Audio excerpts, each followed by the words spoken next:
যারা কোরআন শরীফ শুরু করে এরা যে ফেরাউনের পথের লোক এটা বুঝতে আমাদের আর বাকি নাই।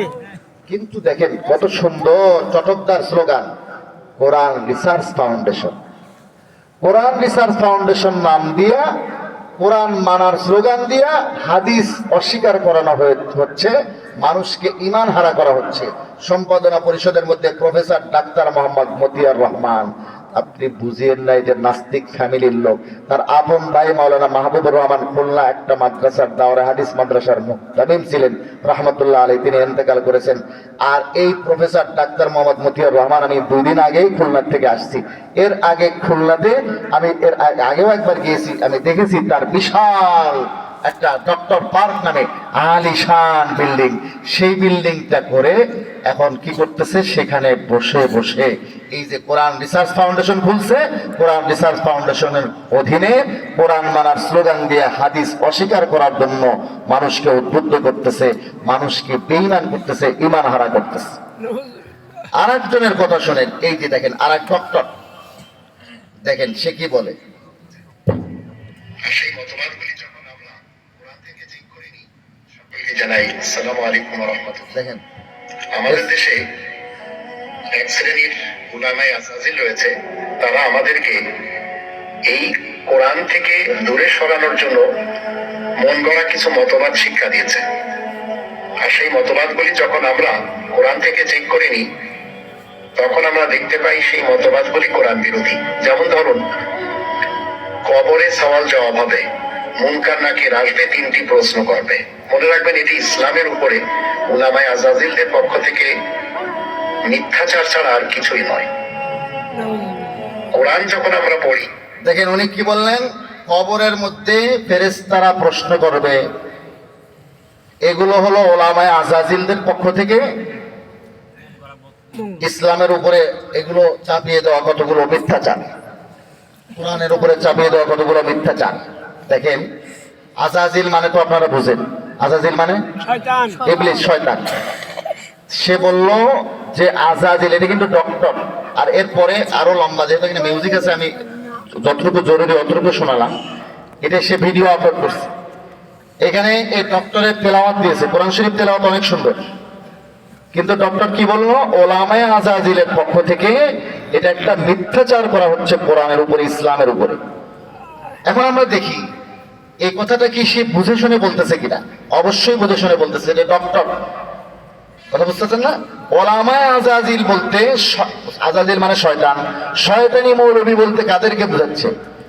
নাউযুবিল্লাহ, নাউযুবিল্লাহ, নাউযুবিল্লাহ, নাউযুবিল্লাহ, খাতাম বাদাহান হযরতে মুহাম্মদ রাসূলুল্লাহ সাল্লাল্লাহু আলাইহি ওয়াসাল্লামকে বোঝাচ্ছে। কারণ ওলামায়ে কেরাম এই কথাটা, ওলামায়ে কেরাম এই কথাটা নিজেরা বলে না, এটা হাদিস থেকে বলে। হাদিসে স্পষ্ট আছে কবরের মধ্যে প্রশ্ন হবে, আছে না নাই? বুখারী শরীফে আছে, মুসলিম শরীফে আছে, সব হাদিসের কিতাবে আছে। আমি একটা জায়গা থেকে আপনাদেরকে দেখাই, বুখারী শরীফ খণ্ড নম্বর 1 পৃষ্ঠা নম্বর 178, এখান থেকে দেখাই যে আসলে কবরে সওয়াল জবাব হবে, এই কথাটা একদম স্পষ্ট সহিহ হাদিসে, নির্ভেজাল হাদিসে, একদম টনটনা সহিহ হাদিসের মধ্যে উল্লেখ আছে। বুখারী শরীফে আছে, মুসলিম শরীফে আছে, সব জায়গা থেকে তার একসাথে দেখানো যাবে না। আমি একটা জায়গা থেকে আপনাকে দেখাচ্ছি, আপনি আন্তর্জাতিক নাম্বার হিসেবে যদি সার্চ দিয়ে গুগলে বের করতে চান 1338 নম্বর হাদিস হিসেবে পেয়ে যাবেন। এখানে দেখেন কি আছে, আল্লাহর হাবিব সাল্লাল্লাহু আলাইহি ওয়াসাল্লাম বলেন, হযরত আনাস থেকে বর্ণিত, আনিন নবী সাল্লাল্লাহু আলাইহি ওয়াসাল্লাম قال আলা আবদু ইযা বুদিয়া ফি কবরিহি, যখন কোন বান্দাকে কবরের মধ্যে রাখা হয়, ওয়া তাওয়াল্লা ওয়া যাহাবা আসহাবুহু, যখন তার সাথীরা কবর যারা দিতে গেছে তারা যখন ফিরে আসে, চলে আসে, হাত্তা ইন্নাহু লা ইয়াসমাউ করানি আলিহিম, মুরতাদাদের জুতার আওয়াজগুলো শুনতে পায়। আতাহু মালাকান, তখন 2জন ফেরেশতা আসেন, ফাআকাদাহু, তাকে বসান, ফায়াকুলান লাহু মা কুনতা তাকুলু ফি হাযার রাজুলি মুহাম্মাদিন, তুমি এই ব্যক্তি সম্পর্কে নবী মুহাম্মদ রাসূলুল্লাহর কথা জিজ্ঞাসা করা হয়, কি বলতা? উত্তর দিতে পারলে একরকম অবস্থা হয়, না দিতে পারলে আর একরকম অবস্থা হয়। এটা হাদিসে আছে না নাই? সে বলতেছে এটা ওলামায়ে আজাজিলদের পক্ষ থেকে কোরআনের উপরে চাপানো মিথ্যাচার, স্পষ্ট হাদিস অস্বীকার করতেছে। এবং বলতেছে এটা ওলামায়ে আজাজিলদের পক্ষ থেকে চাপানো মিথ্যাচার। এই একটা গ্রুপ সৃষ্টি হয়েছে এখন। আমি নাম বলবো না, নাম বললে হয়তো অনেকে মনে করবে আমাদের দলের বিরোধিতা করতেছে। আন্তর্জাতিক মুফাসসিরে কোরআন, বিভিন্ন জায়গায় হাজার হাজার লোক তার তাফসীর হয়। সে বলতেছে দেখেন বুখারী শরীফের প্রথম খণ্ডের 50 নম্বর পৃষ্ঠার 349 নম্বর হাদিস, এটা আন্তর্জাতিক নাম্বার, আপনারা যে কোনো জায়গায় সার্চ দিলে পাবেন। এই হাদিস সম্পর্কে সে বলতেছে যে দেখেন হাদিসটা আমি আপনাদেরকে শুনে, আল্লাহ রাসূল যখন মেরাজে যান, মেরাজে যখন যাচ্ছেন তো তখন জিবরাইল আলাইহিস সালাম অবতরণ করেছেন। ফানাজালা জিবরাইলু আলাইহিস সালাম ফাফারাজা সাদরি, আল্লাহ রাসূল বলেন জিবরাইল এসে আমার সিনাকে বিদীর্ণ করলেন, আমার বুক চিরে হাড় বের করে তুম্মা গাসালাহু বিমাই জামজামা, এরপরে জামজামের পানি দিয়ে সেটা ধুইলেন। আছে না নাই হাদিসে? একদম সহিহ হাদিসে আছে। মুসলমান ভাইরা আমার, এই বক্তা বলতেছে এই হাদিসগুলো বিশ্বাস করা যাবে না। হাদিস যখন পড়বেন তখন বিবেকটাকে একটু কাজে লাগাবেন। আপনার বিবেকে যদি আসে মানবেন, না আসলে মানবেন না। এটা হাদিস অস্বীকার করার নামান্তর, হাদিস অস্বীকার করার নামান্তর। আমি কারো নাম বলবো না, নাম বলে মানুষকে ভাইরাল করার কোনো দরকার নাই। ওই যে গাইবান্ধার সিদ্দিক সোরা 500 টাকা চুরি করে ধরা পড়ছে, বলছে আমার ভুল হয়েছে, এত ভাইরাল হওয়া হয়েছে। পরে দেখি এক মাহফিল এসে প্রধান অতিথি। আমরা তো ভালো আলেমের ওয়াজ শুনি না, বক্তা ভাইরাল কিনা এটা দেখি। বক্তার যোগ্যতা কি? বলে বক্তা হলো 26 ইঞ্চি, ইঞ্চি যত কম তত ভাইরাল, তত লোক জমা। বক্তার যোগ্যতা কি, কোয়ালিটি কি? বলে বক্তা আগে মহিলা ছিল এখন পুরুষ হয়েছে, সে আম্মাজান হুজুর। এই আম্মাজান হুজুর দেখার জন্য সবাই দৌড়। বক্তার কোয়ালিটি কি? বলে বক্তা গান গায়। যারা স্টেজে বসে অশ্লীল সিনেমার গান গায়, বাকি টাইমেরা কি করে সহজেই বোঝা যায়, যায় কি যায় না। তারপরেও আমরা আসি তাদের থেকে হেদায়েত নেওয়ার জন্য, লাখ লাখ টাকা খরচ করে এরকম বক্তা আনা হচ্ছে। বক্তার কোয়ালিটি কি? বলে বক্তা হিন্দি বলে, তো হিন্দির সাথে কোরআন হাদিসের সম্পর্ক কি? আমরা এই ভাইরাল দিকে যাই। এই বক্তা স্পষ্ট হাদিস অস্বীকার করছে, একদম বুখারী শরীফের সহিহ হাদিসকে অস্বীকার করতেছে। আবার দেখেন এদের গুরু, এই গুরুর আর আমি নাম বলবো না, গুরুর নাম বললে তারা বুঝবে যে হয়তো বা আমাদের দলের বিরোধিতা করতেছে। গুরু বলছে, মুসলিম শরীফ 2য় খণ্ডের একটা হাদিস আছে যেখানে হযরত সুলাইমান আলাইহিস সালামের ওই ঘটনা আছে। তিনি বলেছেন আজকে এক রাতে আমি 90 বা 99 জন স্ত্রীর সঙ্গে সহবাস করব। করেছেন, সকলেই মুজাহিদ হবে একটা আশা ছিল, কিন্তু কোনো কারণে সেটা হয় নাই। উনি বলেছেন এই হাদিসটা কখনোই ঠিক হতে পারে না, এই হাদিস মানা যাবে না, এটা ভুল হাদিস। যদিও এই হাদিসের সনদের মধ্যে কোন রকম কোনো দুর্বলতা নাই, টনটনা সহিহ হাদিস। কিন্তু উনার যুক্তি হচ্ছে আমি ঘন্টা মিনিট হিসাব করে দেখেছি, এক রাত্রে এতজন বিবির সাথে মেলা সম্ভব নয়। কয়েকদিন পরে বলবে আমি ঘন্টা মিনিট হিসাব করে দেখেছি, এই শর্ট টাইমে মেরাজে যাওয়া সম্ভব না। ঠিক না? এইটা কি হাদিস মানার মানদণ্ড হতে পারে কিনা? এটা তথাকথিত আহলে কোরআন, যারা নব্য আহলে কোরআন নাম দিয়া বর্তমানে আমাদের দেশে প্রচারণা চালাচ্ছে, এটা তাদের মানদণ্ড যে তোমার বিবেকে আসলে মানবা, বিবেকে না আসলে ওলামায়ে আজাজিলের বানানো বলে চালিয়ে দিবা। মুসলমান ভাইরা আমার, মনে রাখবেন, মনে রাখবেন, যারা হাদিস অস্বীকার করে তারা আর মুসলমান থাকে না। প্রশ্ন হতে পারে হুজুরেরা তো কালেমা পড়ে, লা ইলাহা ইল্লাল্লাহু মুহাম্মাদুর রাসূলুল্লাহ কালেমা পড়ে, তাহলে এরা আবার কাফের কেন, এরা অমুসলিম কেন? ইসলামে ঢোকার রাস্তা একটা, ইসলাম থেকে বাইরে হওয়ার রাস্তা অনেক। ঈমান আর ইসলাম ডিপ ফ্রিজে রাখার মতো জিনিস না।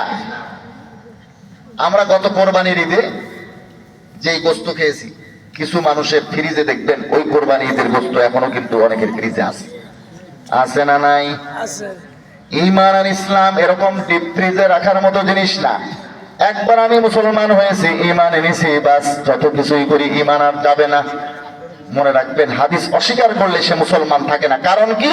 কারণ আমি বলতেছি, দেখেন এই যে হাদিসগুলো আছে, হাদিসগুলো হলো কোরআনের ব্যাখ্যা। হাদিস কিসের ব্যাখ্যা? কোরআনের ব্যাখ্যা। আল্লাহ পাক রব্বুল আলামিন কোরআনের মধ্যে ওয়াদা করেছেন, কোরআনের মধ্যে দায়িত্ব নিয়েছেন সুম্মা ইন্না আলাইনা বায়ানা। কোরআনের তাফসীর আমি রব্বুল আলামিনের দায়িত্ব। রব্বুল আলামিন কি তাফসীরের জন্য ভিন্ন কোনো কোরআন নাজিল করেছেন? ভিন্ন কোনো কিতাব নাজিল করেছেন? করেন নাই। আল্লাহ রসুলের সিনার মধ্যে ব্যাখ্যা দিয়ে দিয়েছেন। রসুল করিম সাল্লাল্লাহু আলাইহি ওয়াসাল্লাম সে ব্যাখ্যাগুলো বর্ণনা করেছেন, তারই নাম হাদিস। হাদিসগুলো হলো কোরআনের ব্যাখ্যা। এখন যদি কেউ বলে আমি নবীর হাদিস মানবো না, তার মানে সে মনে করতেছে নবী হলো ডাক পিয়নের মতো। ডাক পিয়নের কাজ কি হয়? চিঠি পৌঁছে দেওয়া। একটা চিঠি কেউ লিখছে, ডাক পিয়নের দায়িত্ব কি? চিঠি পড়ে দেওয়া না পৌঁছে দেওয়া? চিঠিটা পৌঁছায় দেওয়া ডাক পিয়নের দায়িত্ব, পড়ে দেওয়া ডাক পিয়নের দায়িত্ব না। চিঠির উপরে আমল করানো ডাক পিয়নের দায়িত্ব না। চিঠির ব্যাখ্যা করা ডাক পিয়নের দায়িত্ব না। কেউ যদি বলে সে হাদিস মানবে না, তাহলে তার অর্থ হচ্ছে সে মনে করে আমার আপনার নবী মুহাম্মদুর রাসূলুল্লাহ তিনি ছিলেন ডাক পিয়ন। আল্লাহর পক্ষ থেকে কোরআনটা পৌঁছে দেওয়া তার দায়িত্ব ছিল। ব্যাখ্যা করা, যে ব্যাখ্যাগুলো হাদিস আছে, এটা রসুল তার দায়িত্বের চেয়ে বেশি করেছেন। অতএব হাদিস মানব না, রসুল হলো ডাক পিয়ন। রসুলকে কেউ যদি রসুল হিসেবে বিশ্বাস না করে, রসুলকে ডাক পিয়নের মতো মনে করে, সে আর মুসলমান থাকে না, সে কোনোদিন ইমানদার থাকে না। সে এই কথা বলার পরে, এই ধরনের বিশ্বাস রাখার পরে যে রসুল ডাক পিয়নের মতো, সে মুসলমান থাকতে পারে না। মুসলমান হওয়ার জন্য কালিমা পড়া যথেষ্ট না, বরং মুসলমান হওয়ার জন্য রসুলের উপরে রসুল হিসেবে ঈমান রাখতে হবে। আমি কি বোঝাতে পারতেছি আপনাদের? যারা বলে তারা আসলে কোরআন মানে না, এই ফিতনাটা সম্পর্কে আমি খুব গুরুত্ব দিয়ে বলার কারণ হচ্ছে এই, বর্তমানে অনেক মুফাসসিরে কোরআন তারা হাদিস মানতেছে না, এবং অনেক ভাই হাদিস অস্বীকার করতেছে। হাদিস অস্বীকার করার একটা বাতাস আসছে, একটা ভাইরাস আসছে। এখন সেটাকে যদি আবার রাজনৈতিক সাপোর্ট দেওয়া হয়, এটা আরো বেড়ে যাবে, ছড়িয়ে যাবে, ক্যান্সারের মতো হয়ে যাবে। যার কারণে আমি একটা দরদ নিয়ে, একটা ব্যথা নিয়ে আপনাদের কাছে বলতেছি, মুসলমান ভাইয়েরা আমার, আপনাদের চিন্তার স্বার্থে, আপনাদের মোতানার স্বার্থে আমি এই কথাটি পেশ করছি। দেখুন, বর্তমানে হাদিস অস্বীকার করার এই ভাইরাসটা এত এত ছড়াচ্ছে যে আমাদের সতর্ক না হলে চলবে না। মনে রাখবেন, যারা হাদিস মানে না কিন্তু কোরআন মানে বলে, কোরআন মানার স্লোগান দেয়, হাদিস মানবে না বলে, তারা কিন্তু আসলে কোরআনও মানে না। আমি এই সম্পর্কে একটা মোনাজারার ঘটনা শোনাই। ওই আমাদের মোনাজারে জামান মানুষ বলে, এজন্য কিছু মোনাজারার ঘটনা শোনাইতে হয়। বুখারী শরীফ খণ্ড নম্বর 2 পৃষ্ঠা নম্বর 725 হাদিস নম্বর 4886। এখানে একটা মোনাজারার ঘটনা আছে হযরত আব্দুল্লাহ বিন মাসউদ রাদিয়াল্লাহু তাআলা আনহু। চলুন সেই ঘটনাটি একটু সরাসরি বুখারী শরীফ থেকে দেখে আসি। আপনারা কি বিরক্ত হচ্ছেন নাকি? এখন কে কি ওয়াজ শোনার জন্য বসে আছেন আমি জানি না, কিন্তু আমি এই সমস্ত আকীদার কথা বলি। আকীদার ওয়াজগুলো কিরকম জানেন? এগুলো ইনজেকশনের মতো। এমনিতে আমাদের অনেক ভাই দিনের দাওয়াতের সুন্দর তরিকায় তাফসীর করেন, সুললিত কণ্ঠে কিছু ঘটনা বলেন, কিছুক্ষণ আপনাদেরকে জান্নাতে কিছুক্ষণ জাহান্নামে পৌঁছে দেন। এটা একটা সুন্দর তরিকা। এগুলো বিরিয়ানি খাইতে খুব মজা লাগে, কোনো সমস্যা নাই, কিন্তু মাঝে মধ্যে একটু পেট খারাপ হয়, এইটা হয় অবশ্য। তবে ইনজেকশন এগুলো আপনার রোগ ভালো করবে, একটু কষ্ট হবে ইনজেকশনে। কিন্তু এই আকীদার কথাগুলো যদি আপনি না বোঝেন, আকীদা যদি ঠিক না হয়, আমল ঠিক হয়ে কোনো লাভ নাই। এক ভাই গেছে ডাক্তারের কাছে, যা বলে, ভাই ডাক্তার সাহেব একটু আসেন। বলে কি সমস্যা? বলে আমার আব্বা যেন কেমন কেমন করতেছে। বলে চলেন যাই দেখে চেক টেক করে বলে আপনার আব্বার সব অঙ্গ প্রত্যঙ্গ ঠিক আছে, তার মাথা ঠিক, তার কান ঠিক, তার চোখ ঠিক, তার নাক ঠিক, তার হাত ঠিক, তার পা ঠিক, সব অঙ্গ প্রত্যঙ্গ ঠিক। বলে সমস্যা কি? বলে সমস্যা হলো সামান্য ওনার রোগটা নাই। সামান্য সমস্যা। সমস্যা কি সামান্য না মারাত্মক? আকীদায় যদি গন্ডগোল থাকে, আমল খুব ভালো করে, তাহাজ্জুদ পড়ে, জিকির করে। স্বামী ওসমান সাহেব তো 80 রাকাত করে তাহাজ্জুদ নামাজ পড়তো না? হ্যাঁ, পড়তো। তো যাই হোক, তাহাজ্জুদ পড়িয়া কোনো ফায়দা নেই যদি আকীদায় গন্ডগোল থাকে। তো চলুন আমরা এই হাদিসটা একটু দেখি। 725 নম্বর পৃষ্ঠা 4886 নম্বর হাদিস, হযরত আব্দুল্লাহ বিন মাসউদ থেকে মুনাজারার এই ঘটনাটা শুনুন। আর আব্দুল্লাহ রাদিয়াল্লাহু আনহু قال, আব্দুল্লাহ বিন মাসউদ রাদিয়াল্লাহু তাআলা আনহু থেকে বর্ণিত, তিনি বলেন, লানাল্লাহুল ওয়াশিমাত, আল্লাহ পাক রব্বুল আলামিনের অভিশাপ ওই সমস্ত মেয়েদের উপরে যারা অন্যের শরীরের মধ্যে উল্কি অঙ্কন করে দেয়। উল্কি অঙ্কন করা বুঝেন? উল্কি মানে ট্যাটু। ট্যাটু মানে খোদাই করে নাম, ডিজাইন ইত্যাদি লিখে দেওয়া, এটাকে বলে ট্যাটু অঙ্কন করা, উল্কি অঙ্কন করা। আল্লাহর হাবিবের সাহাবী আব্দুল্লাহ বিন মাসউদ বলেন, লানাল্লাহুল ওয়াশিমাত, আল্লাহ তাআলার অভিশাপ ওই সমস্ত মেয়েদের উপরে যারা অন্যের শরীরের মধ্যে উল্কি আর ট্যাটু অঙ্কন করে দেয়। ওয়াল মুতাওয়াশিমাত, ওই সমস্ত মেয়েদের উপরে আল্লাহর অভিশাপ যে মেয়েরা অন্যের মাধ্যমে নিজের শরীরের মধ্যে উল্কি অঙ্কন করে নেয়, ট্যাটু অঙ্কন করে নেয়। ওয়াল মুতানাম্মিসাত, ওই সমস্ত মেয়েদের উপরে আল্লাহর অভিশাপ যারা ভুরু চুল উপরাইয়া নিজেদের সৌন্দর্য বাড়ানোর জন্য সৃষ্টি করে, ভুরু ব্লক করে, এরকম আছে না, সৌন্দর্য বাড়ানোর চেষ্টা করে। এই যে আমাদের বিউটি পার্লার গুলোতে এই সমস্ত ভালো ভালো কাজ হয় আর কি। এখন শুনছি নাকি জেন্টস পার্লারও নামছে, মহিলারা সাজবে, এটা তো কোরআনেও আছে, কিন্তু পুরুষদের সাজসজ্জা আল্লাহ তাআলা হেফাজত করে নিয়ে যাবে। তো এই ধরনের কাজ, যে এগুলোর কথা হাদিসে আসতেছে, অভিশপ্ত কাজ, এগুলো কোথায় হয়? বিউটি পার্লারে। ওয়াল মুতাফাল্লিজাতি লিল হুসনি, ওই সমস্ত মেয়েদের উপরে আল্লাহর অভিশাপ যারা দাঁতের মধ্যে কৃত্রিম ফাঁসা সৃষ্টি করে, আল মুতাফাল্লিজাত লিল হুসনি, সৌন্দর্য বাড়ানোর জন্য, আল মুগায়্যিরাতি খালকাল্লাহ, যারা আল্লাহর সৃষ্টির মধ্যে পরিবর্তন করতে চায়, তাদের উপরে আল্লাহর অভিশাপ। ফাবালাগা যালিকা ইমরাতান মিন বনি আসাদ, এই হাদিসটি পৌঁছে গেল বনু আসাদ গোত্রের একটা মহিলার কাছে। ইউকালু লাহা উম্মু ইয়াকুব, যে মহিলাকে উম্মে ইয়াকুব নামে ডাকা হতো। ফাজাত ফাকালাত, এই মহিলা এসেছে আব্দুল্লাহ বিন মাসউদের সাথে বাহাস করার জন্য। ফাকালাত, এসে বলতেছে, ইন্নাহু বালাগানি আন্নাকা লাআনতা কাইতা ওয়া কাইতা, ও আব্দুল্লাহ বিন মাসউদ, আমার কাছে খবর পৌঁছেছে আপনি নাকি এই এই গুণে গুণান্বিত মেয়েদেরকে অভিশাপ দিয়েছেন। فقال وما لي لا ألعن من لعن رسول الله صلى الله عليه وسلم ومن هو في كتاب الله, বলে আল্লাহ রসুল যাকে অভিশাপ দিয়েছেন আমি তাকে কেন অভিশপ্ত বলবো না, এবং যার অভিশপ্ত হওয়ার কথা কোরআনে আছে, যেই না মাত্র বলছেন তার অভিশপ্ত হওয়ার কথা কোরআনে আছে, মহিলা রেগে গেছে। ওই মহিলা বলে, আপনি কার সাথে কথা বলছেন জানেন? ফাকালাত লাকাদ ক্বারাতু মা বাইনাল লাওহাইন, বলে আমি এই কোরআনের দুই মলাটের মধ্যে, দুই ঢালের মধ্যে যা আয়াত আছে সব পড়ে শেষ করছি, আমি তো হাফেজা। লাকাদ ক্বারাতু মা বাইনাল লাওহাইন, আমি দুই ঢালের মধ্যে যত আয়াত আছে সব পড়ে শেষ করছি।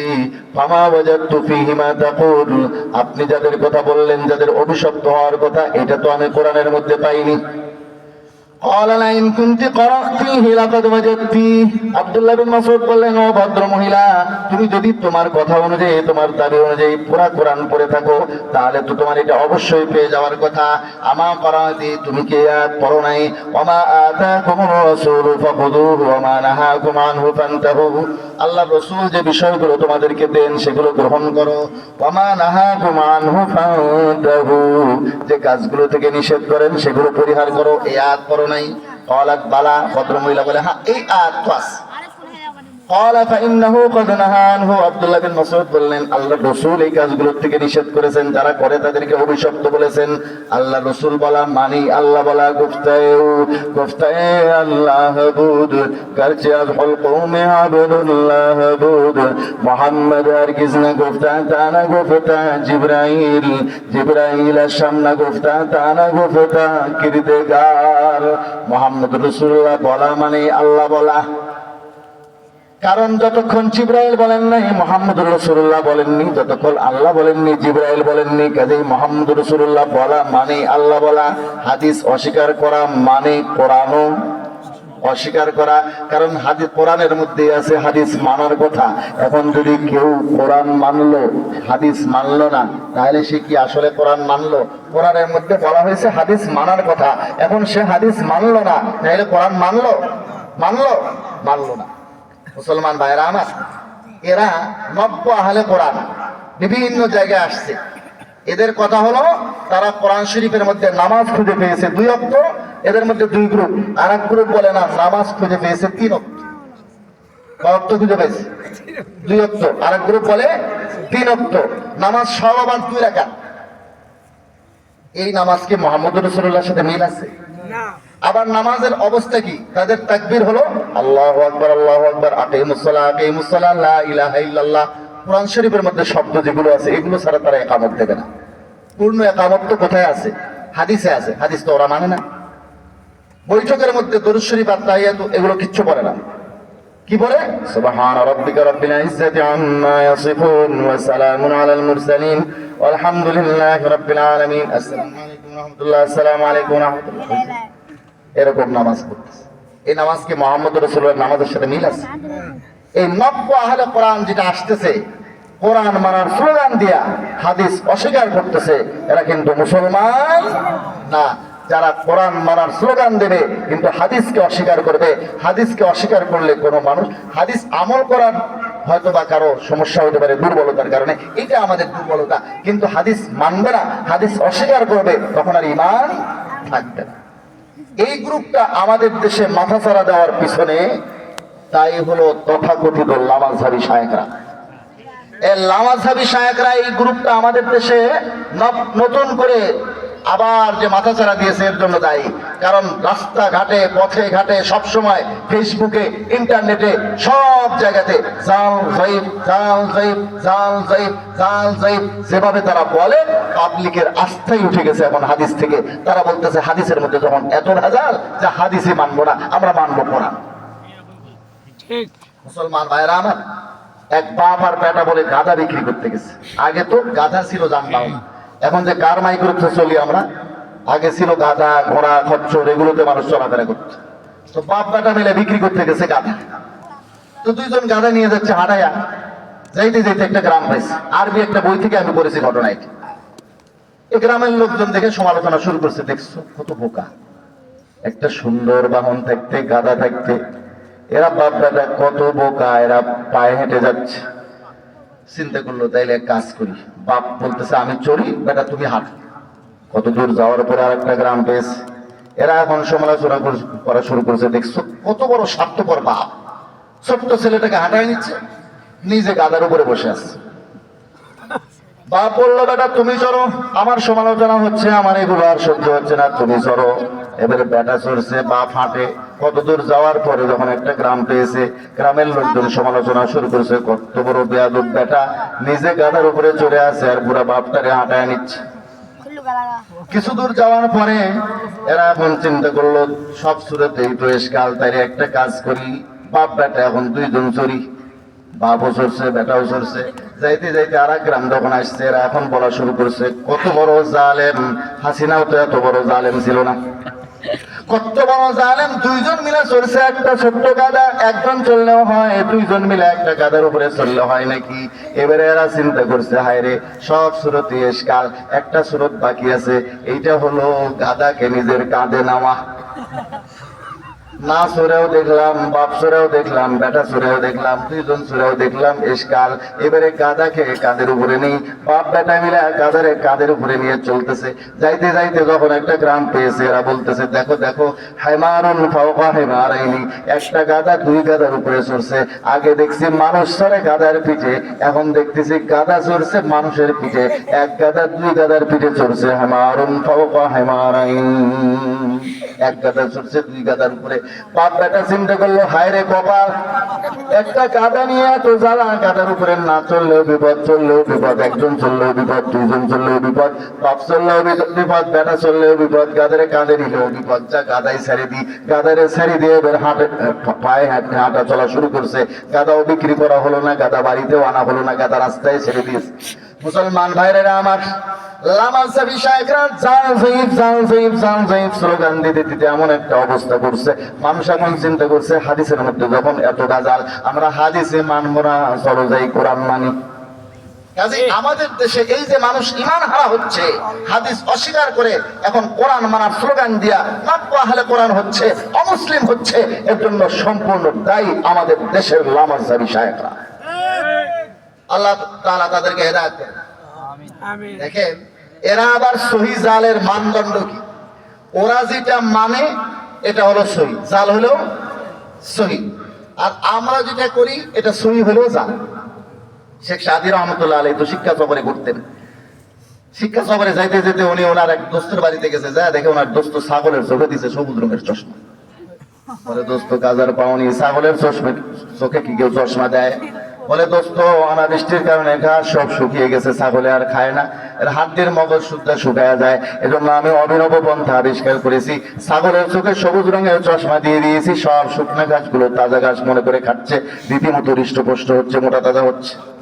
লাভ তো হচ্ছে কিছু, ফায়দা হচ্ছে, এজন্য দিছি। আমাদের এই লামাজহাবি বন্ধুদের, শায়েখ বন্ধুদের অবস্থা হয়েছে এরকম, ওই শেখ সাদী রহমতুল্লাহ দোস্তের ছাগলের মতো। নিজেদের হাদিসগুলো যখন দেখেন সহিহ বুখারীর চশমা পরে নেন, সব সহিহ বুখারী দেখা যায়। আর যখন অন্যদের আমলের হাদিস দেখেন, জাল জয়ীফের চশমা পরে নেন, সব জাল জয়ীফ দেখা যায়।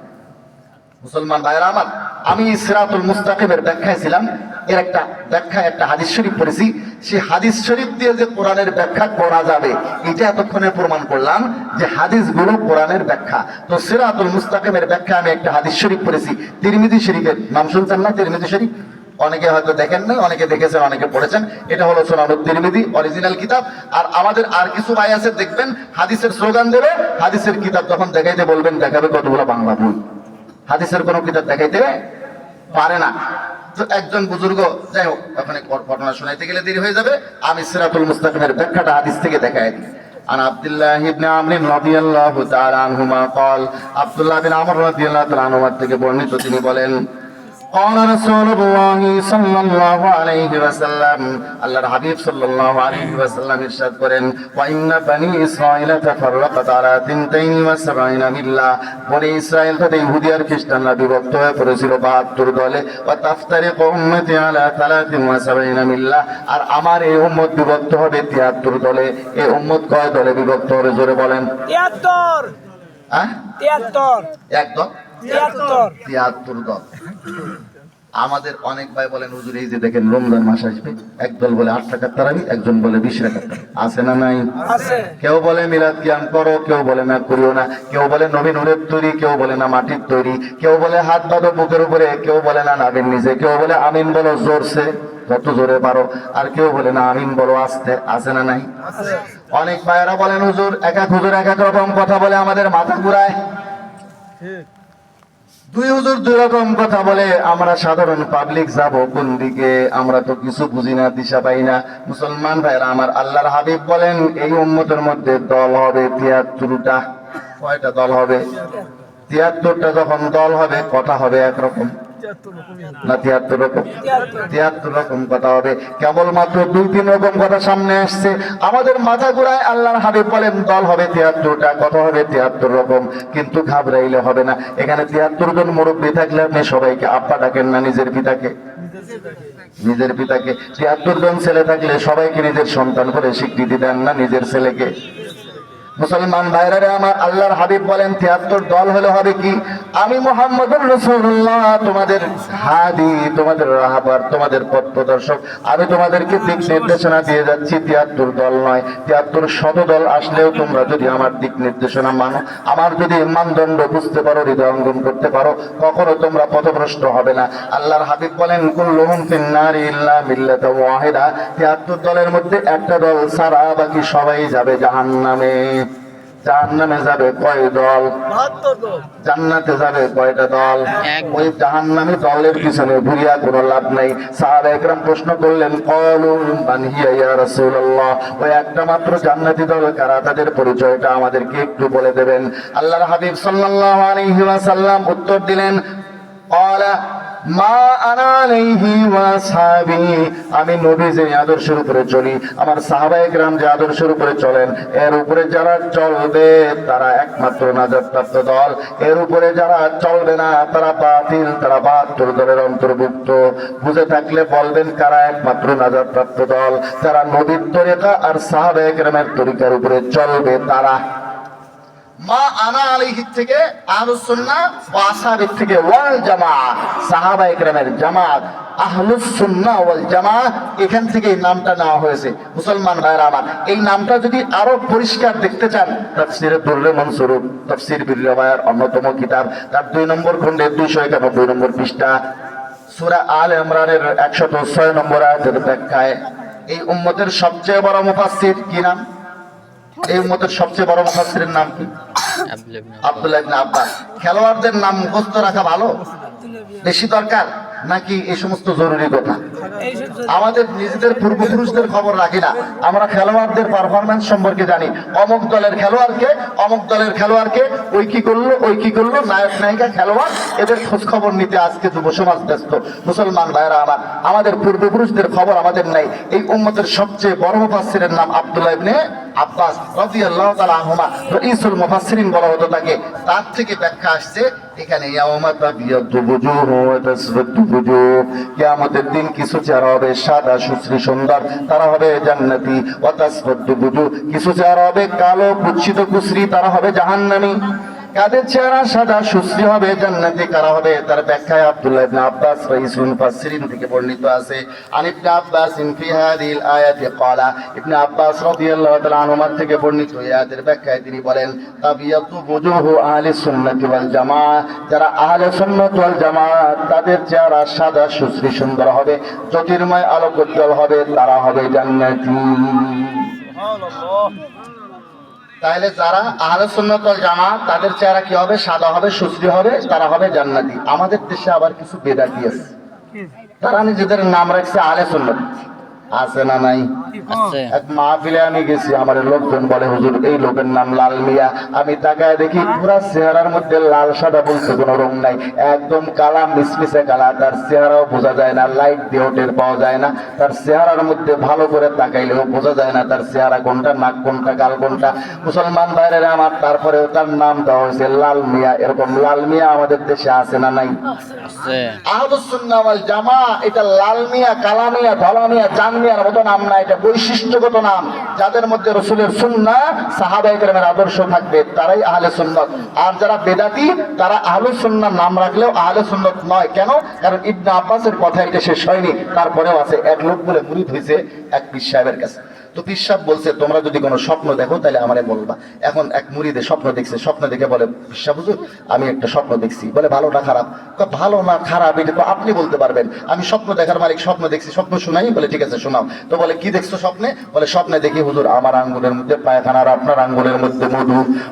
মুরিদের থেকে স্বপ্নের এতটুকু শুনিয়ে পীর সাহেব মহা খুশি, বলে ঠিকই দেখছো।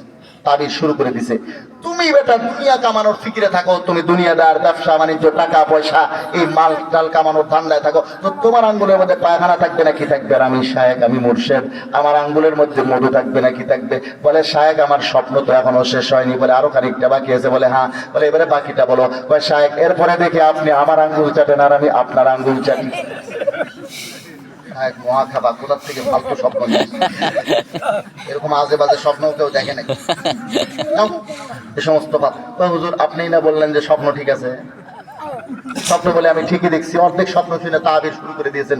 তো এখানে আব্দুল্লাহ ইবনে আব্বাস রাদিয়াল্লাহু তাআলা আমার অর্ধেক কথা শুনিয়া বেদাতিরা লাফাইতে শুরু করলে মুশকিল। এর পরের অংশ আর খানিকটা বাকি আছে। আর খানিকটা কি বলেন? বলে ওয়া তাসওয়াদু উজুহু আহলিল বিদাই ওয়াদ দালালা, যারা বেদাতি পথভ্রষ্ট তারা কিন্তু আহলে সুন্নাত ওয়াল জামাত না, তাদের চেহারা হবে কালো কুৎসিত কুশ্রী, তারা হবে জাহান্নামী। এখন আসেন, এই যে আমরা পাইলাম আহলে সুন্নাত ওয়াল জামাতের কথা, বর্তমানে আহলে সুন্নাত ওয়াল জামাত কারা? একমাত্র নাজাতপ্রাপ্ত দল আহলে সুন্নাত ওয়াল জামাত কারা? তাদের পরিচয়টা জানার দরকার আছে না ভাই? আছে। কারা কারা জানার জরুরত মনে করেন দেখি, হাত তোলেন তো। নারায়ে তাকবীর। আল্লাহ তাআলা সকলকে এই দলের অন্তর্ভুক্ত করে দেন। হাত নামান। আল্লাহ তাআলা সকলকে এই দলের মধ্যে অন্তর্ভুক্ত হওয়ার জন্য কবুল করেন। এর ব্যাখ্যা দেওয়ার জন্য একটু সময় লাগে, আপনারা আমাদের একে পালাবেন নাকি? না এই লোক কতগুলো গেছে, আমি দেরি করতেছি শুনিয়া গেছে, আপনারা চলে যাবেন? না। এর ব্যাখ্যাটা শুনেন।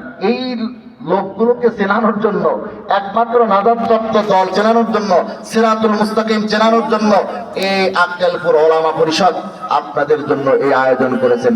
কারণ হক বাতিল সম্পর্কে তারা লেখাপড়া করছেন নাকি অন্য কেউ? না। বলেন, হক বাতিল সম্পর্কে লেখাপড়া করানো হয় কোথায়? ইংলিশ মিডিয়াম স্কুলে, না। ব্যারাক স্কুলে, না। ইউনিভার্সিটিতে? কোথায় লেখাপড়া করানো হয়? মাদ্রাসায়। ওলামা তোলামারা হক বাতিল চিনেন, কোনটা জান্নাতের রাস্তা, কোনটা সিরাতুল মুস্তাকিম, কোনটা আহলুস সুন্নাত ওয়াল জামাতের পথ, এটা ওনারা চিনেন। কাজেই ওনারা চান না একা একা জান্নাতে যাইতে, আপনাদের সকলকে নিয়ে জান্নাতে যাইতে চান। সুবহানাল্লাহ। তাহলে ওলামা তোলামা পরিষদ এর সাথে থাকা উচিত। নাকি থাকা উচিত না? থাকা উচিত। আপনারা থাকবেন সকলেই এই ওলামা তোলামা পরিষদের সাথে? কারা কারা থাকবো হাত তুলি তো। নারায়ে তাকবীর, নারায়ে তাকবীর। আপনারা ওলামা তোলামা পরিষদকে আল্লাহ তাআলা কবুল করেন, তাদের মধ্যে ইত্তেফাক, ইত্তেহাদ, ইখলাস আরো বাড়ায় দেন। আমিন। আমরা ওলামা তোলামা পরিষদের জন্য দোয়া করব, তারা যে কোনো সময় ডাকলে আমরা আসবো। আসবো তো ইনশাআল্লাহ? তো ওনারা চান না একা একা জান্নাতে যাইতে, ওনারা চান সকলকে নিয়ে জান্নাতে যাইতে, জান্নাতের পথ সকলকে চিনাইতে। তো চলুন আমরা দেখি আমাদের বর্তমান বাংলাদেশে আহলে সুন্নাত ওয়াল জামাত কারা। এটা দেখতে গেলে আমাকে আর আপনাকে বুঝতে হবে আমাদের দেশে ইসলাম কয় পদ্ধতিতে পালিত হচ্ছে। আমাদের দেশে ইসলাম পালন করা হয় 3 পদ্ধতিতে। কয় পদ্ধতিতে? 3 পদ্ধতিতে। একটা হলো তরিকাতুল মুফরিদিন, বাড়াবাড়ির ইসলাম। এটা আমি বোঝানোর সুবিধার জন্য বলি ভোলানাথ মার্কা ইসলাম। কি মার্কা ইসলাম? ভোলানাথ। ভোলানাথ মার্কা। এক এলাকায় একটা লোক ছিল, নাম ছিল ভোলানাথ। কথাবার্তা ভুলে যায়, তো ওর নাম কি স্মরণ রাখছে? কি নাম রাখছে? লোকজন রাখছে ভোলানাথ। এখন ভোলানাথের কথাবার্তা থাকে না মনে, অঙ্ক করতে গেলে নামতা মুখস্থ রাখতে হয়, আর নামতা আগামাতা কিচ্ছু মনে থাকে না, খালি তাল গোল থাকে যায়। 3 অক্ষে 2, 3 অক্ষে 5, এরকম আবুল তাবুল নাম তাবুল।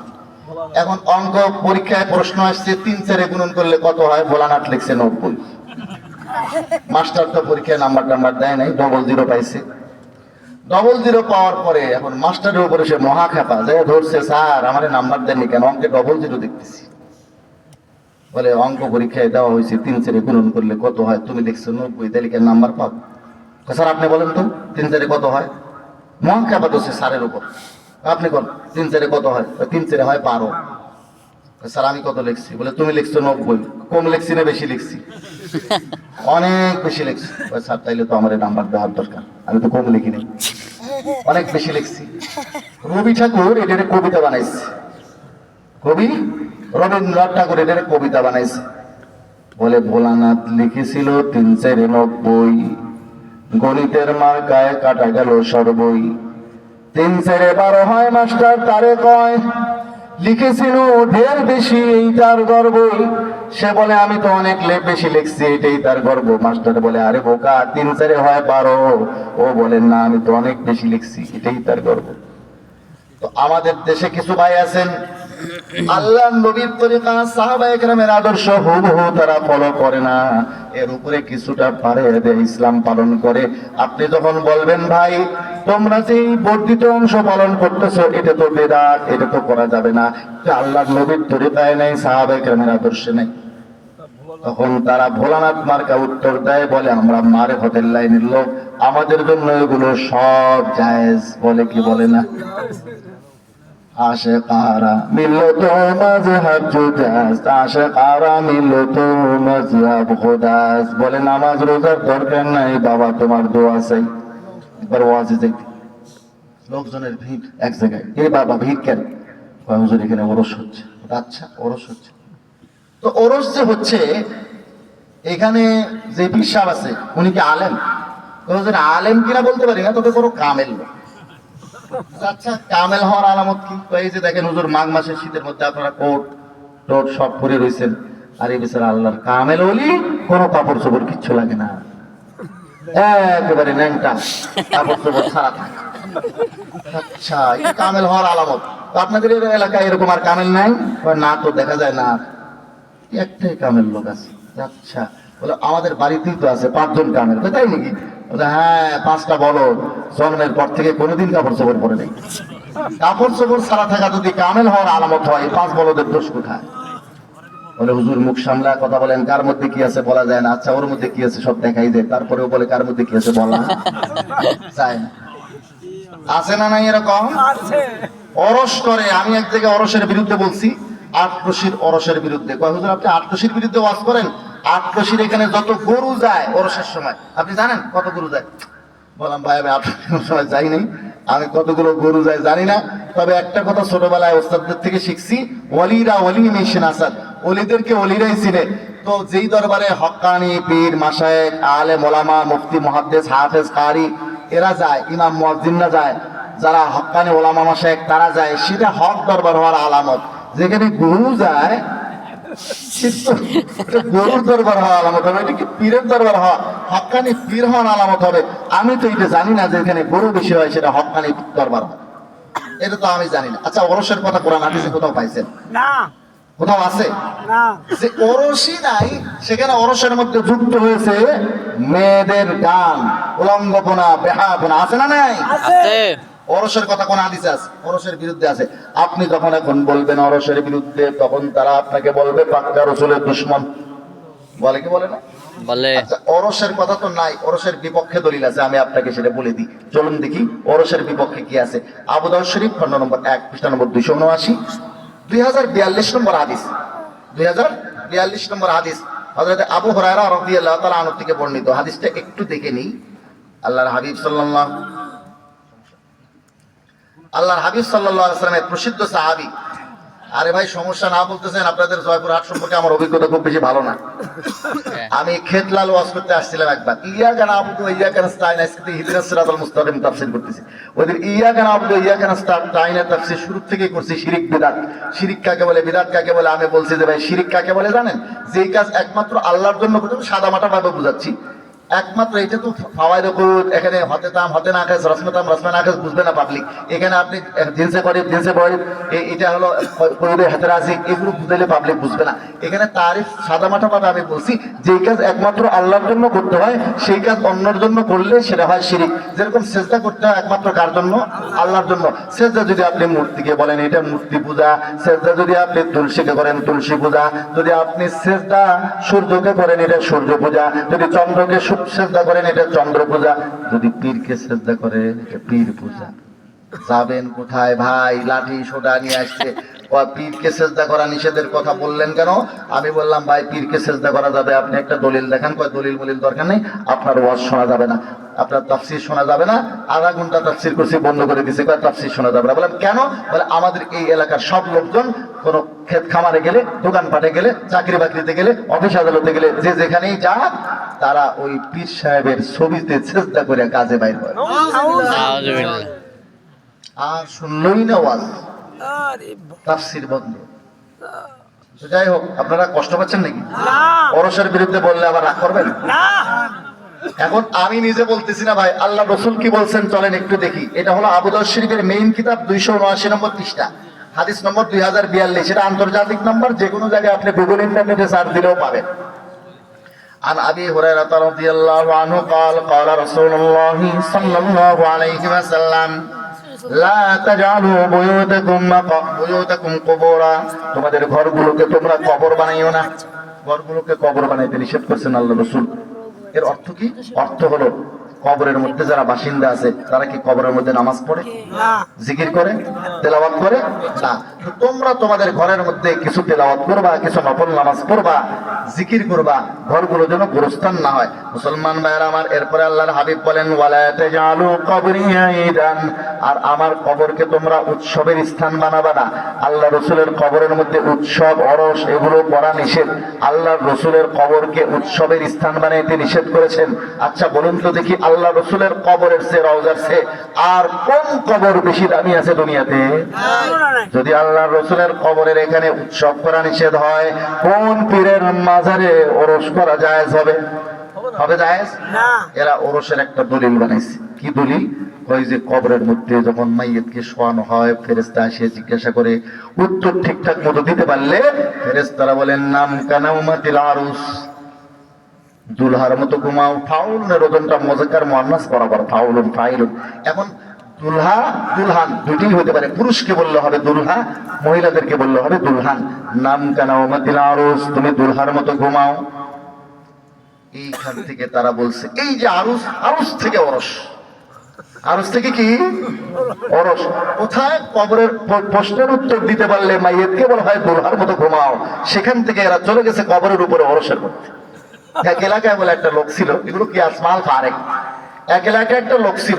এই লোকটা সে দাবি করতো সে বুদ্ধির ঠেকি। তো লোকজনের যার যার বুদ্ধি দরকার হতো, ওর থেকে দাঁড় করতে যেত। এক লোক তাল গাছের মাথায় উঠছে, মাথায় উঠে আর নামতে পারে না। এখন সবাই চিন্তা করলো বুদ্ধির ঢেকি থাকতে আমাদের এত চিন্তা কিসের, চলেন যাই বুদ্ধির ঢেকির কাছে। বুদ্ধির থেকে কি যায় বলছে, এক লোক তো তাল গাছের মাথায় উঠতে আর নামতে পারে না।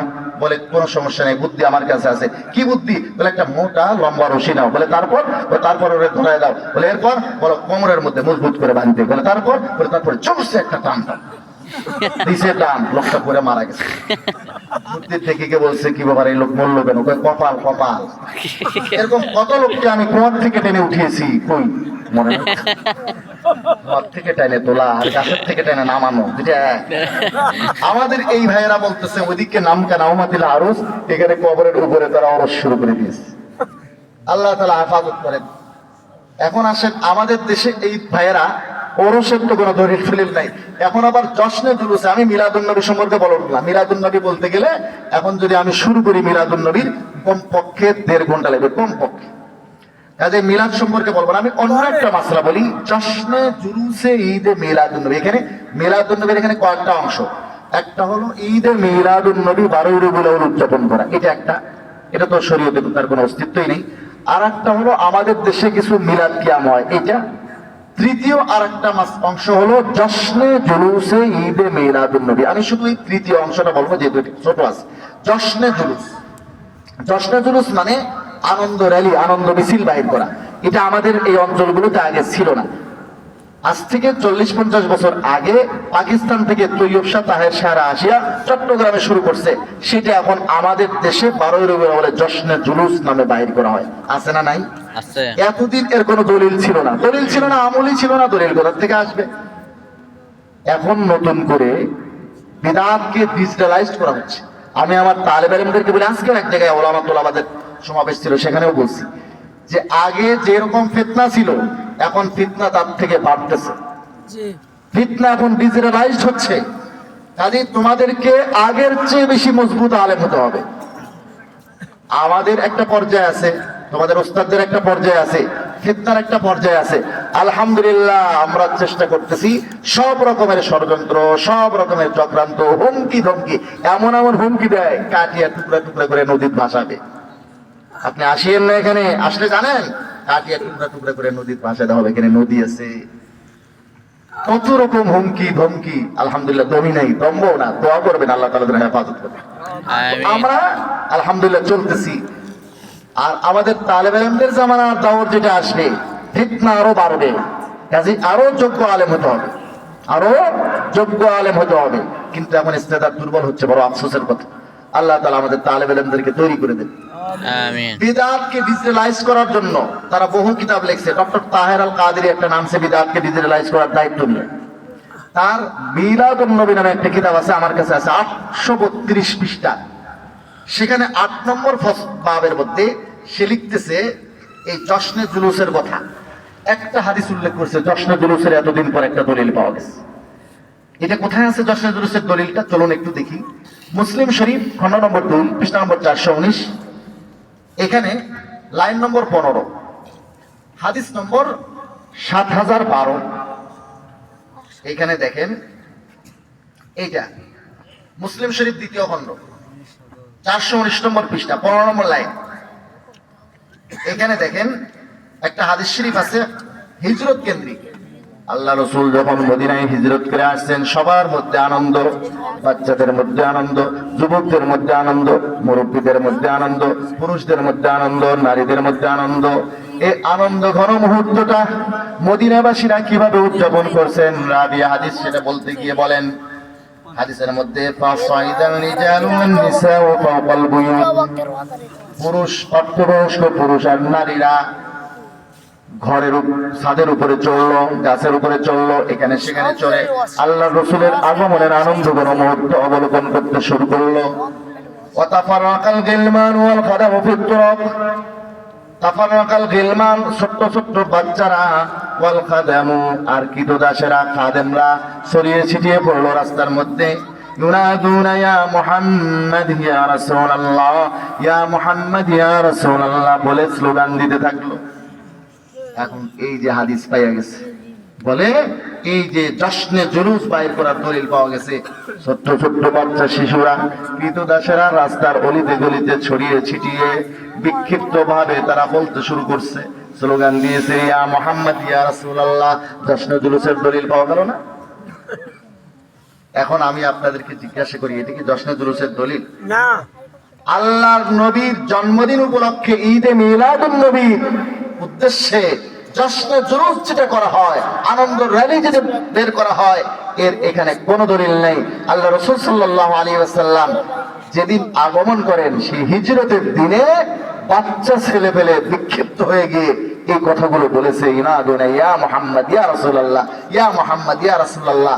এটা কি জন্মদিন ছিল না হিজরতের দিনে? হিজরতের দিন। ওরা বলেন এটা ছিল আল্লাহর নবীর হিজরতের দিন, এটা জন্মদিন ছিল না। তোমরা জন্মদিনে ঈদে মিলাদুন নবীর দিনে এটা পাইলা কই? এক। দ্বিতীয় কথা হলো, আল্লাহর নবী হিজরত করে মদিনায় এসে পরের দিনই মক্কায় চলে গেছেন, আরো 10 বছর ছিলেন। এই 10 বছরের মধ্যে কোনোদিন হিজরতের দিনেও কি ছোট বাচ্চা ছেলে পেলেও আর বাইর হয়েছে? কোনোদিন মিছিল করছে, আনন্দ র্যালি বের করেছে? জন্মদিনে তো করেই নাই। হিজরতের দিনেও ছোট বাচ্চা, এই অবুঝ শিশুরা, তারাও তো আর কোনোদিন এরকম রাস্তার গলিতে গলিতে বিক্ষিপ্ত হয়ে এই ধরনের স্লোগান দেয়নি।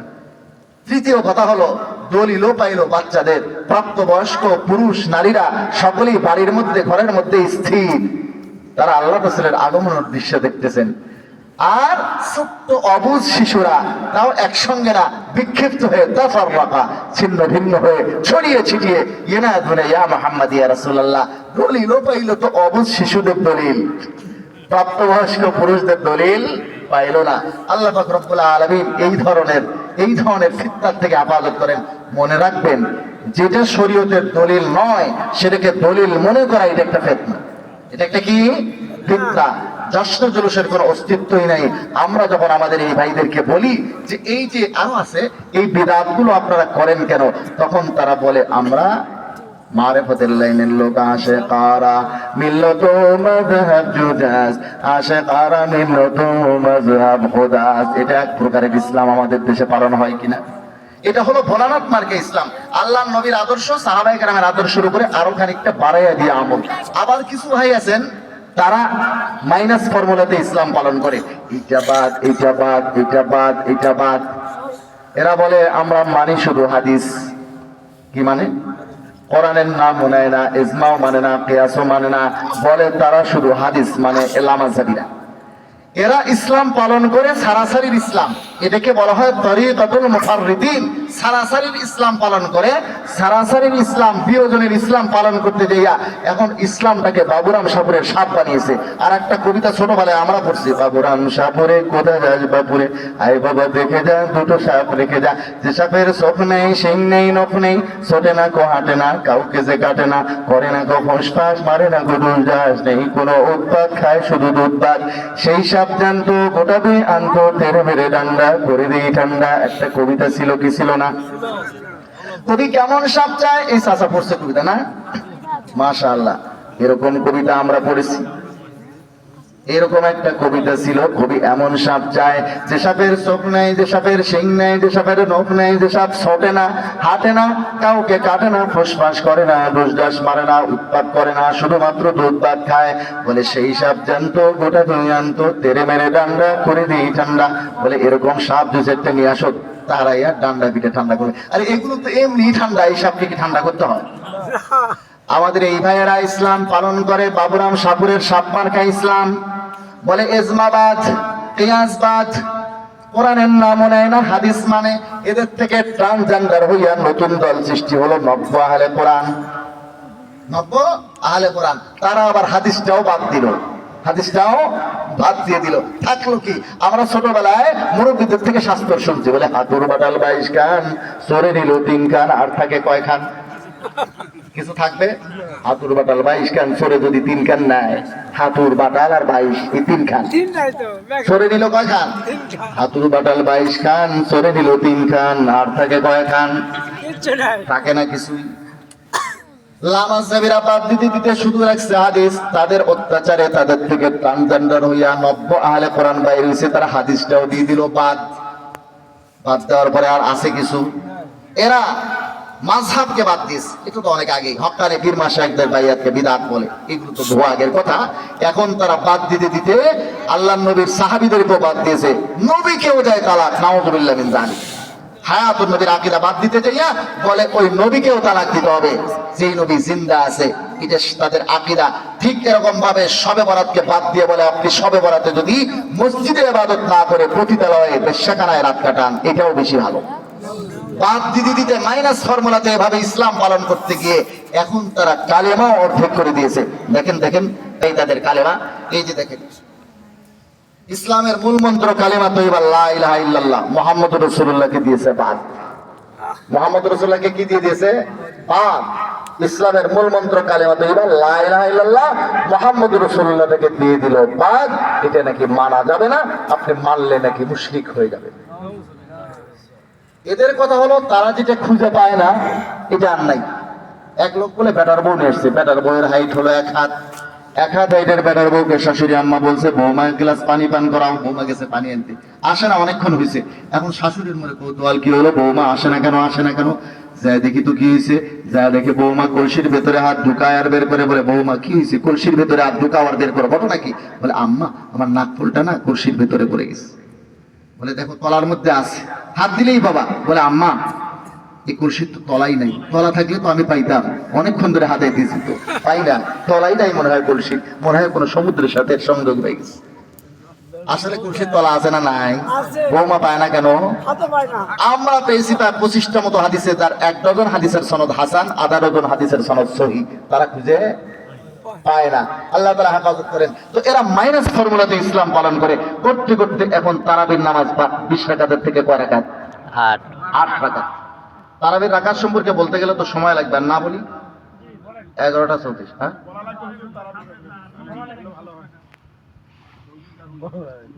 সৌদিতে 10 রাকাত চালু হয়েছে। আচ্ছা আমি যত সংক্ষেপে পারি এটা বলি, শুনবেন? আমার রেখে চলে গেলে কিন্তু কেউ যদি উঠেন তাইলে সমস্যা। তারাবির নামাজের সম্পর্কে এখন মাইনাস করতে করতে কয় রাকাতে নিয়ে এসছে? 8 রাকাত। সৌদি সরকার 10 রাকাত বাদ রাখছে, এরা নিয়ে এসছে 8 রাকাতে। তো এই 8 রাকাত সম্পর্কে কয়েকটা কথা, কয়েকটা প্রশ্নের আমি উত্তর দেব যদি আপনারা শুনেন। 1 নম্বর হচ্ছে 8 রাকাত তারাবির কোনো সহিহ হাদিস নাই। 8 রাকাত তারাবির একটা ডবল দুর্বল হাদিস আছে। আর 8 রাকাত তারাবির আমলটা একটা বেদাতি আমল। এটা কি আমল? কষ্ট পাচ্ছেন মনে? না আমি কোন একটা কথা দলিল ছাড়া বলবো না। আমি বলেছি 8 রাকাতের এই আমলটা একটা বেদাতি আমল, এক। দ্বিতীয় কথা হচ্ছে 8 রাকাত তারাবির কোনো সহিহ হাদিস নাই, একটা ডবল দুর্বল হাদিস আছে। তৃতীয় কথা হলো যখন কারো বাপের চেহারা দেখানোর মতো থাকে না, বাপের চেহারা উন্মুক্ত করার মতো থাকে না, তখন মানুষ বলে যে আমার বাড়ি চেয়ারম্যানের বাড়ি গেছে। তোরা এক চেয়ারম্যান ধরে নিয়ে এসছি, সে চেয়ারম্যানকেও আমি আজকে সাথে নিয়ে আসছি, দেখাবো। চেয়ারম্যান বলে আমি তোদের বাপ না, আমরা বলে না তুমিই বাপ। যে চেয়ারম্যান নিজেই বলবে আমি তাদের বাপ না। আচ্ছা এরপরে চলুন, আল্লাহ রসুল করেছেন 20 রাকাত তারাবির নামাজ, সাহাবায়ে কেরাম করেছেন 20 রাকাত, আহলে বাইত করেছেন কয় রাকাত? 20 রাকাত। 20 রাকাত তারাবির উপরে সমস্ত সাহাবায়ে কেরামের ঐক্যমত্য প্রতিষ্ঠিত হয়ে গেছে। আমার কথা বুঝতেছেন আপনারা? আর একটা কথা হলো দলিল বুঝে আসলেও, আমি এক একটা হেডলাইন বলতেছি, দলিল বুঝে আসলেও পড়বেন 20, বুঝে না আসলেও পড়বেন 20। অনেকে বলে হুজুর ওরাও দলিল দেয় আপনারাও দলিল দেন, আমরা তো বুঝি না কোনটা করব। এগুলো হলো হেডলাইন। গত রোজার ঈদের পরে একটা ডিবেট হয়েছে, মাওলানা মুফতি আলী হাসান ওসামার সাথে এক ব্রাদার্স, সেই ব্রাদার্স সেখানে একটা গোল্ডেন চেন পেশ করছে। এই গোল্ডেন চেনটা কি আসলে আমি একটু চেনটা খুলে দেখাবো। গোল্ডেন চেনের মধ্যে সোনা আছে না ধোঁকা আছে? চেন খুলে দেখালে আপনারা টের পাবেন। চেন খুলে দেখাবো ইনশাআল্লাহ, তাইলে একটু সবরের সাথে শুনতে থাকেন। আমি এক একটা কথা যতদূর না বললে না চলে অতদূর বলবো, একদম সংক্ষেপে, যতটুকু এই হেডলাইন গুলো পূরণ করতে আমার সময় লাগে ব্যাস। তাইলে আমি বলতেছিলাম যে 1 নম্বর কথা হলো 8 রাকাত তারাবির আমলটা একটা বেদাতি আমল। এটা আমার নিজস্ব কথা না, ইমামে তিরমিজি রহমতুল্লাহ আলাইহির কথা। চলুন ইমাম তিরমিজি রহমতুল্লাহ আলাইহি কি বলেছেন দেখেন। এই যে প্রসিদ্ধ 6টা হাদিসের কিতাবের নাম শুনি আমরা, বুখারী শরীফ, মুসলিম শরীফ, নাসাই শরীফ, তারপরে সুনান আবি দাউদ, তারপরে সুনান তিরমিজি, সুনান ইবনে মাজাহ। কয়টা কিতাব? 6টা প্রসিদ্ধ কিতাব। এই 6 কিতাবের মধ্যে মাত্র 2 কিতাবে তারাবির রাকাত সম্পর্কে আলোচনা আছে, তিরমিজি শরীফ এবং আবু দাউদ শরীফ, দুটো জায়গায় 20 রাকাত আছে। চলুন আমরা দেখি তিরমিজি শরীফের খণ্ড নম্বর 1 পৃষ্ঠা নম্বর 166 806 নম্বর হাদিসের অধীনে এখানে ইমামে তিরমিজি রহমতুল্লাহ আলাইহি কি লিখেছেন। এটা হলো তিরমিজি শরীফ 166 নম্বর পৃষ্ঠা, দেখেন ইমাম তিরমিজি রাহমাতুল্লাহ আলাইহি বলেন ওয়াক্তালাফা আহলুল ইলমি ফি কিয়াম রমাদান, রমজানের তারাবির রাকাত তারাবির নামাজ সম্পর্কে উলামায়ে কেরামের আহলুল ইলমদের ইখতিলাফ আছে। ফারআ বা'দু মান ইউসাল্লা 41 রাকাতান মাল বিত্রি, কিছু সংখ্যক উলামায়ে কেরামের অভিমত হলো বিতির সহ 41 রাকাত পড়া হবে। বিতির সহ কত রাকাত? 41 যেরকম 41 বিতির সহ 41 রাকাত। ওয়া হুয়া কওলু আহলিল মদিনাতি, এটা ছিল মদিনাবাসীদের আমল। মদিনাবাসীরা কত রাকাত পড়তো? 8 রাকাত, 41 রাকাত। 41 রাকাত। এর মূলে ছিল 20 রাকাত। আল্লামা সৈয়দী রাহমাতুল্লাহ আলাইহি সহ এক জামাত উলামায়ে কেরামের ব্যাখ্যা করেছেন 41 রাকাতের, যে মক্কাওয়ালারা 20 রাকাত পড়তো, প্রত্যেক 4 রাকাত পর পর তারা তওয়াফ করতেন। তওয়াফের পরে 2 রাকাত নামাজ আছে না, 2 রাকাত নামাজ পড়তেন, 4 দুগুণ 8 আর 4টে তওয়াফ। মদিনাওয়ালারা দেখলেন বাপরে বাপ, মক্কাওয়ালারা তো আগায় যাচ্ছে, আমাদের তো তাদের সাথে প্রতিযোগিতা করা দরকার। তো আমরা কি করি, প্রত্যেক তওয়াফের বদলে 2 রাকাত আর 2 রাকাতের বদলে 2 রাকাত, 4 রাকাত করে প্রত্যেক গ্যাপে বাড়িয়ে দিল। 4 4 16 রাকাত। তাইলে 20 রাকাতের সাথে 16 যুক্ত হয়ে কত হলো? 36। 2 রাকাত সুন্নত 38, 3 রাকাত বিতির, কত রাকাত হলো? 41। এটা হলো মদিনাবাসীদের বিতির সহ 41 এর আমল। ইমাম তিরমিজি রাহমাতুল্লাহ আলাইহি বলেন ওয়া আকসারু আহলিল ইলমি আলা মা রুবিয়ান আলাইহিন ওয়া উমারা ওয়া গায়রিহিমা মিন আসহাবিন নবী সাল্লাল্লাহু আলাইহি ওয়াসাল্লাম 20 রাকাতান। আর এই উম্মতের অধিকাংশ উলামায়ে কেরামের অভিমত হলো হযরত ওমর, আলী এবং অন্যান্য সাহাবীদের থেকে যেটা বর্ণিত আছে সেটা অর্থাৎ 20 রাকাত। কয় রাকাত? 30 রাকাত। وقال الشافعي وهكذا أدركت ببلدنا بمكة يصلون 20 ركعة। আর আমরা আমাদের মক্কা নগরীতে মায়ের পেট থেকে পড়ে দেখি 20 রাকাত নামাজ হয়। ইমাম শাফিঈ রাহমাতুল্লাহর জন্ম 150 হিজরিতে, ইন্তেকাল 204 হিজরিতে। ইমাম শাফিঈ রাহমাতুল্লাহ আলাইহি বলেন মায়ের পেট থেকে পড়ে আমরা মক্কাতে দেখি 20 রাকাত হয়। কয় রাকাত? 30 রাকাত। এবারে আসেন, ইমাম তিরমিজি রাহমাতুল্লাহ আলাইহির ইন্তেকাল 279 হিজরিতে। আল্লাহর রাসূলের জামানা থেকে নিয়া একেবারে ইমাম তিরমিজির ইন্তেকাল পর্যন্ত, 3য় শতাব্দীর শেষ প্রান্ত পর্যন্ত মুসলিম উম্মার তারাবির সম্পর্কে কি আমল ছিল সেটা তিনি উল্লেখ করেছেন। 20 রাকাতের নিচে কেউ পড়েননি। আল্লাহ রাসূলের জামানা, সাহাবীদের জামানা, তাবেঈনের জামানা, তাবেঈনের জামানা, এমনকি সব শেষ হয়ে 3য় শতাব্দীর শেষ প্রান্ত পর্যন্ত, ইমাম তিরমিজির জামানা পর্যন্ত ইমাম তিরমিজি বলেন পুরা মুসলিম উম্মার মধ্যে আমি এমন কোন লোক খুঁজে পাইনি যে 20 রাকাতের নিচে তারাবির নামাজ পড়তো। মক্কাতেও হতো 20, মদিনাতেও 20, এর সাথে যুক্ত করে আরো কিছু নফল সহ সুন্নত বিতির সহ 41 পড়তো। 20 রাকাতের নিচে খায়রুল কুরুনের মধ্যে কোন মুসলমান তারাবির নামাজ পড়েনি, কোন মুসলমান তারাবির নামাজ পড়েনি, কোন মুসলমান তারাবির নামাজ পড়েনি। অতএব 8 রাকাতের এই তারাবির নামাজ যেটা আমাদের দেশে চালু হয়েছে, এটা লামা সাহাবীদের আবিষ্কৃত, এটা একটা বেদাতি আমল। ঠিক। মুসলমান ভাইরা আমার, আরেকটা কথা আমি বলেছি, 8 রাকাত তারাবির কোন সহিহ হাদিস নাই। 8 রাকাত তারাবির একটা ডবল দুর্বল হাদিস আছে। জি, কোনো সমস্যা? না। কারো প্রশ্ন থাকলে বলবেন, লিখিত দেবেন, সমস্যা নেই।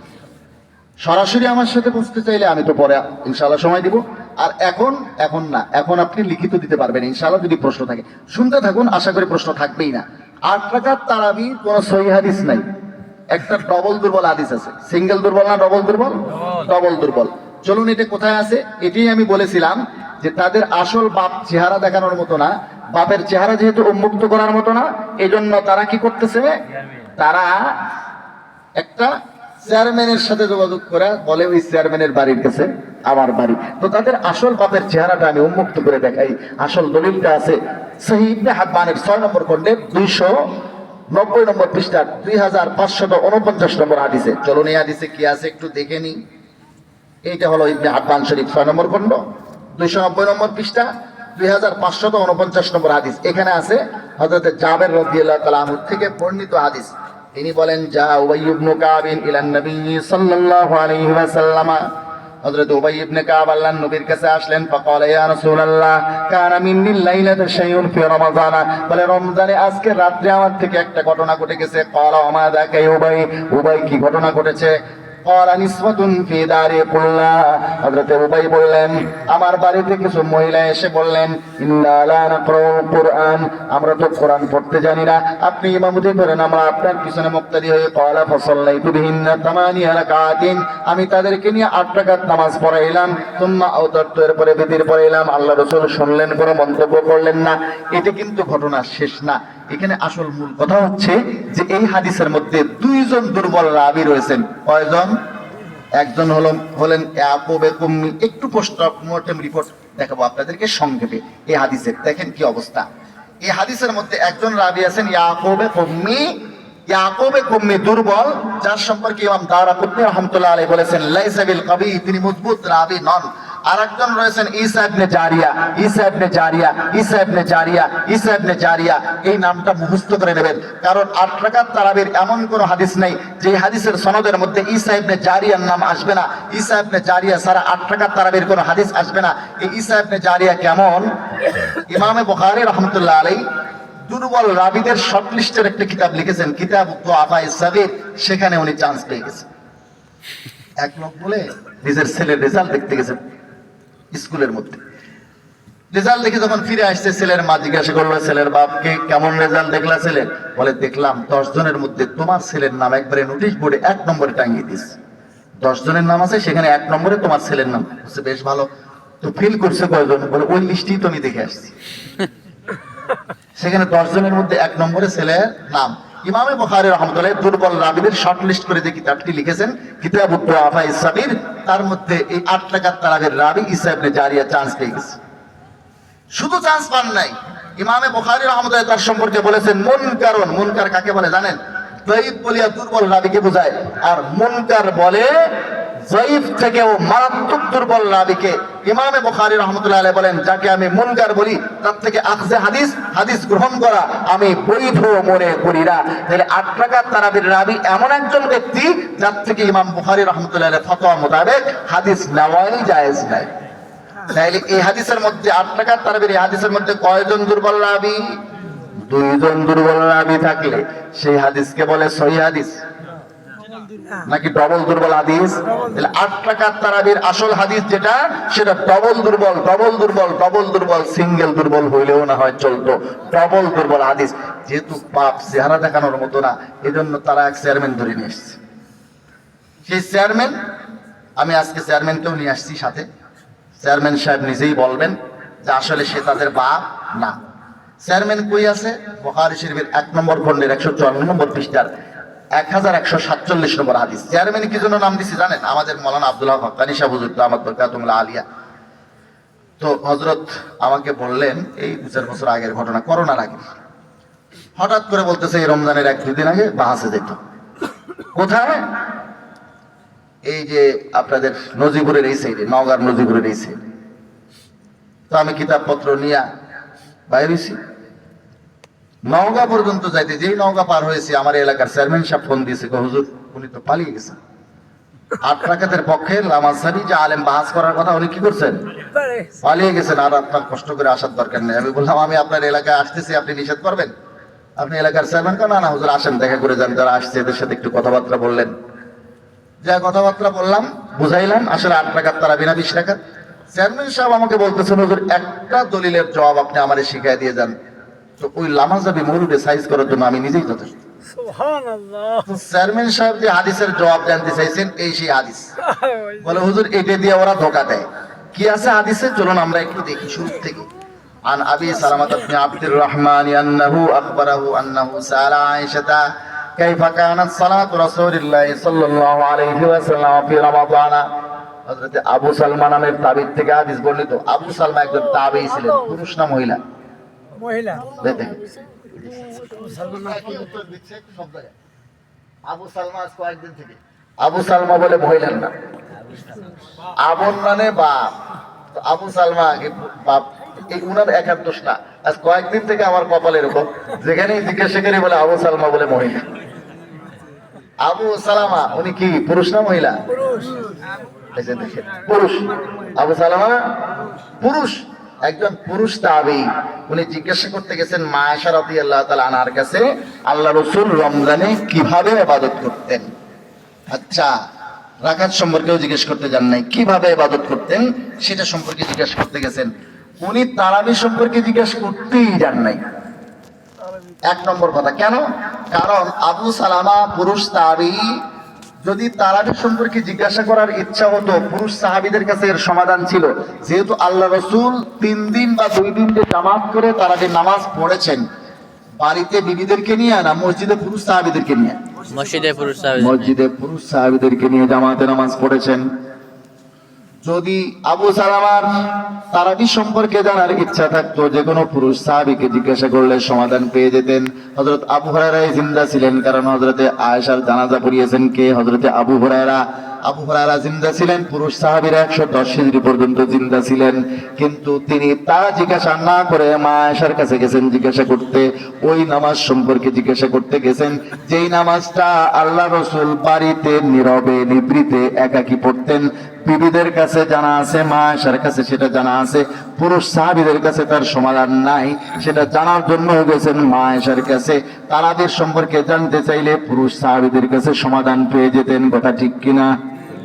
মা আয়েশা রাদিয়াল্লাহু তাআলা আনহা বললেন, মা কানা রাসূলুল্লাহ সাল্লাল্লাহু আলাইহি ওয়াসাল্লাম ইয়াজিদু ফি রমাদান ওয়ালা ফি গায়রি আলা 11 রাকাতান। আল্লাহ রাসূল রমজান এবং রমজান ছাড়া বাকি 11 মাস 11 রাকাতের বেশি পড়তেন না। তার মানে এই নামাজটা আল্লাহ রাসূল পড়তেন 12 মাস।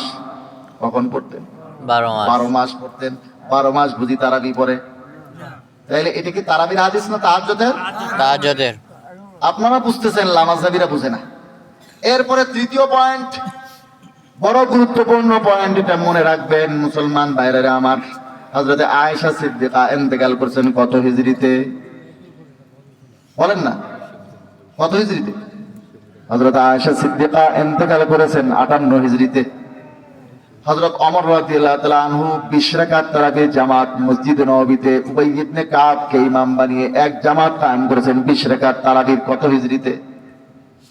জানেন না? 14 হিজরিতে। কত হিজরিতে? এই জন্যই তো এরা ধোঁকা দেয় লামাজাবিরা, যে আপনারা নিজেদের জমির দলিল দখল কোনো কিছুই নিজেদের কাছে নাই, তো এরা এসে তো ধাক্কাবেই। সব কিছু আপনার ঠিক আছে, কিন্তু খবর নাই। এই খবর না থাকলে হবে না। হযরত ওমর রাদিয়াল্লাহু তাআলা আনহু 20 রাকাত তারাবির জামাত কায়েম করেছেন মসজিদে নববীতে আল্লাহ রাসূলের জায়নামাজে। হযরত আয়েশা সিদ্দিকার হুজরা শরীফের সংলগ্ন মসজিদে। ওনার হুজরা শরীফ থেকে মসজিদে নববী কত দূর? একেবারে সাথে। রওজা শরীফ যেটা এখন, এটাই হচ্ছে হযরত আয়েশা সিদ্দিকার হুজরা শরীফ। হুজরা শরীফ সংলগ্ন, ওনার ঘর সংলগ্ন মসজিদে নববীতে 14 হিজরি থেকে নিয়ে 20 রাকাত তারাবির জামাত শুরু হয়েছে। হযরত আয়েশা সিদ্দিকা ইন্তেকাল করেছেন 58 হিজরিতে। 58 থেকে 14 বিয়োগ দেন, কত থাকে? এই ভোলানাথ মার্কা অঙ্ক করিয়েন না আবার। 44। কত? তাহলে 58 থেকে 14 বিয়োগ করলে 44 থাকে। 14 হিজরি থেকে 58 হিজরি পর্যন্ত 44 বছর মা আয়েশা সিদ্দিকা নিজে চোখে দেখেছেন মসজিদে নববীতে আল্লাহ রাসূলের জায়নামাজে ওনার হুজরা সংলগ্ন মসজিদে 20 রাকাত তারাবির জামাত হয়। এই তারাবির 20 রাকাতকে উনি মেনে নিয়েছেন।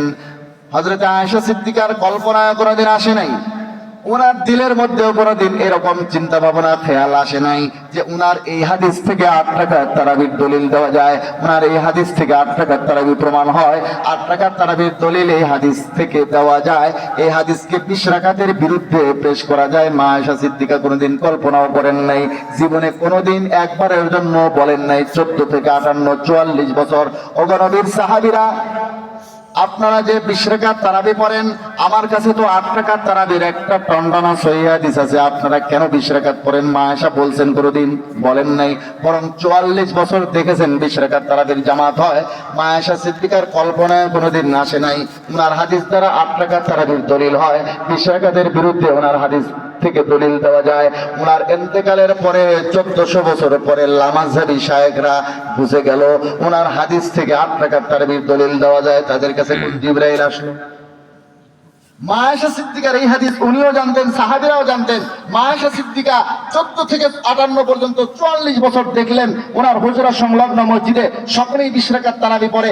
কোনোদিন উনি বললেন না আমার কাছে 8 রাকাত তারাবির হাদিস আছে, তোমরা কারো 20 রাকাত পড়ো। আর ওনার ইন্তেকালের পরে 1400 বছর পরে লামাজহাবি শায়েখদেরকে, লামাজহাবিদেরকে কোন জিবরাইলে বলে গেল মা আয়েশা সিদ্দিকার হাদিস দিয়ে 8 রাকাত তারাবি প্রমাণ হয়। হযরত আয়েশা বুঝলেন না, অন্যান্য সাহাবীরা হাদিস জানলেন, বুঝলেন না কেউ, আর এরা বুঝলো যে এই হাদিস দিয়ে 8 রাকাত তারাবি দলিল। এর চেয়ে অবাক হওয়ার আর কিছু আছে? চলুন দেখি এই হাদিসের মধ্যে আর কি আছে। আল্লাহ রাসূল সাল্লাল্লাহু আলাইহি ওয়াসাল্লাম মা আয়েশা বলেন এই নামাজটা একাকী পড়েছেন। তারাবির নামাজ কি একাকী পড়া হয় না জামাতে পড়া হয়? আল্লাহ রাসূল 2-3 দিন তারাবির জামাত যা পড়েছেন জামাতে পড়েছেন, আর এই নামাজটা মা আয়েশা বলছেন আল্লাহ রাসূল কি পড়েছেন? একাকী পড়েছেন। আছে ইউসাল্লি আরবান, 4 রাকাত করে পড়েছেন। তারাবির নামাজ কয় রাকাত করে পড়া হয়? 2 রাকাত করে। চলুন আরো একটা দলিল আছে, সুম্মা ইউসাল্লি সালাতান, এরপরে আল্লাহ রাসূল 3 রাকাত ভিতর পড়তেন। হযরত আয়েশা বলেন ফাকুলতু ইয়া রাসূলুল্লাহ আতানামু ক্বাবলা আন তুতিরা, আপনি কি বেতের না পড়িয়া ঘুমিয়ে পড়েন? তার মানে এই নামাজটা আল্লাহ রাসূল পড়েছেন ঘুমের থেকে উঠে। তারাবির নামাজ ঘুম থেকে উঠে পড়ে না, তাহাজ্জুদ ঘুম থেকে উঠে পড়ে। তাহাজ্জুদ। তাহলে এই হাদিসের মধ্যে, নফস হাদিসের মধ্যে 5 থেকে 6টা দলিল আছে যে হাদিস নিজেই বলে আমি 8 রাকাত তারাবির দলিল না। তারা বলেন না তুমি আমাদের বাপ। চেয়ারম্যান বলে আমি নিজেই আমি 8 রাকাত তারাবির দলিল না। যখন কোন রকমই পারে না, যখন দেখে যে এটা তো তাহাজ্জুদেরই দলিল, তখন তারা বলে নতুন সুর তুলছে বাঁশিতে, তখন বাঁশিতে নতুন সুর তুলে বলেন না তারাবি আর তাহাজ্জুদ এক। তারাবি আর তাহাজ্জুদ একই নামাজ। মুসলমান ভাইয়েরা আমার, তারাবি আর তাহাজ্জুদ একই নামাজ? তারাবি আর তাহাজ্জুদ একই নামাজ?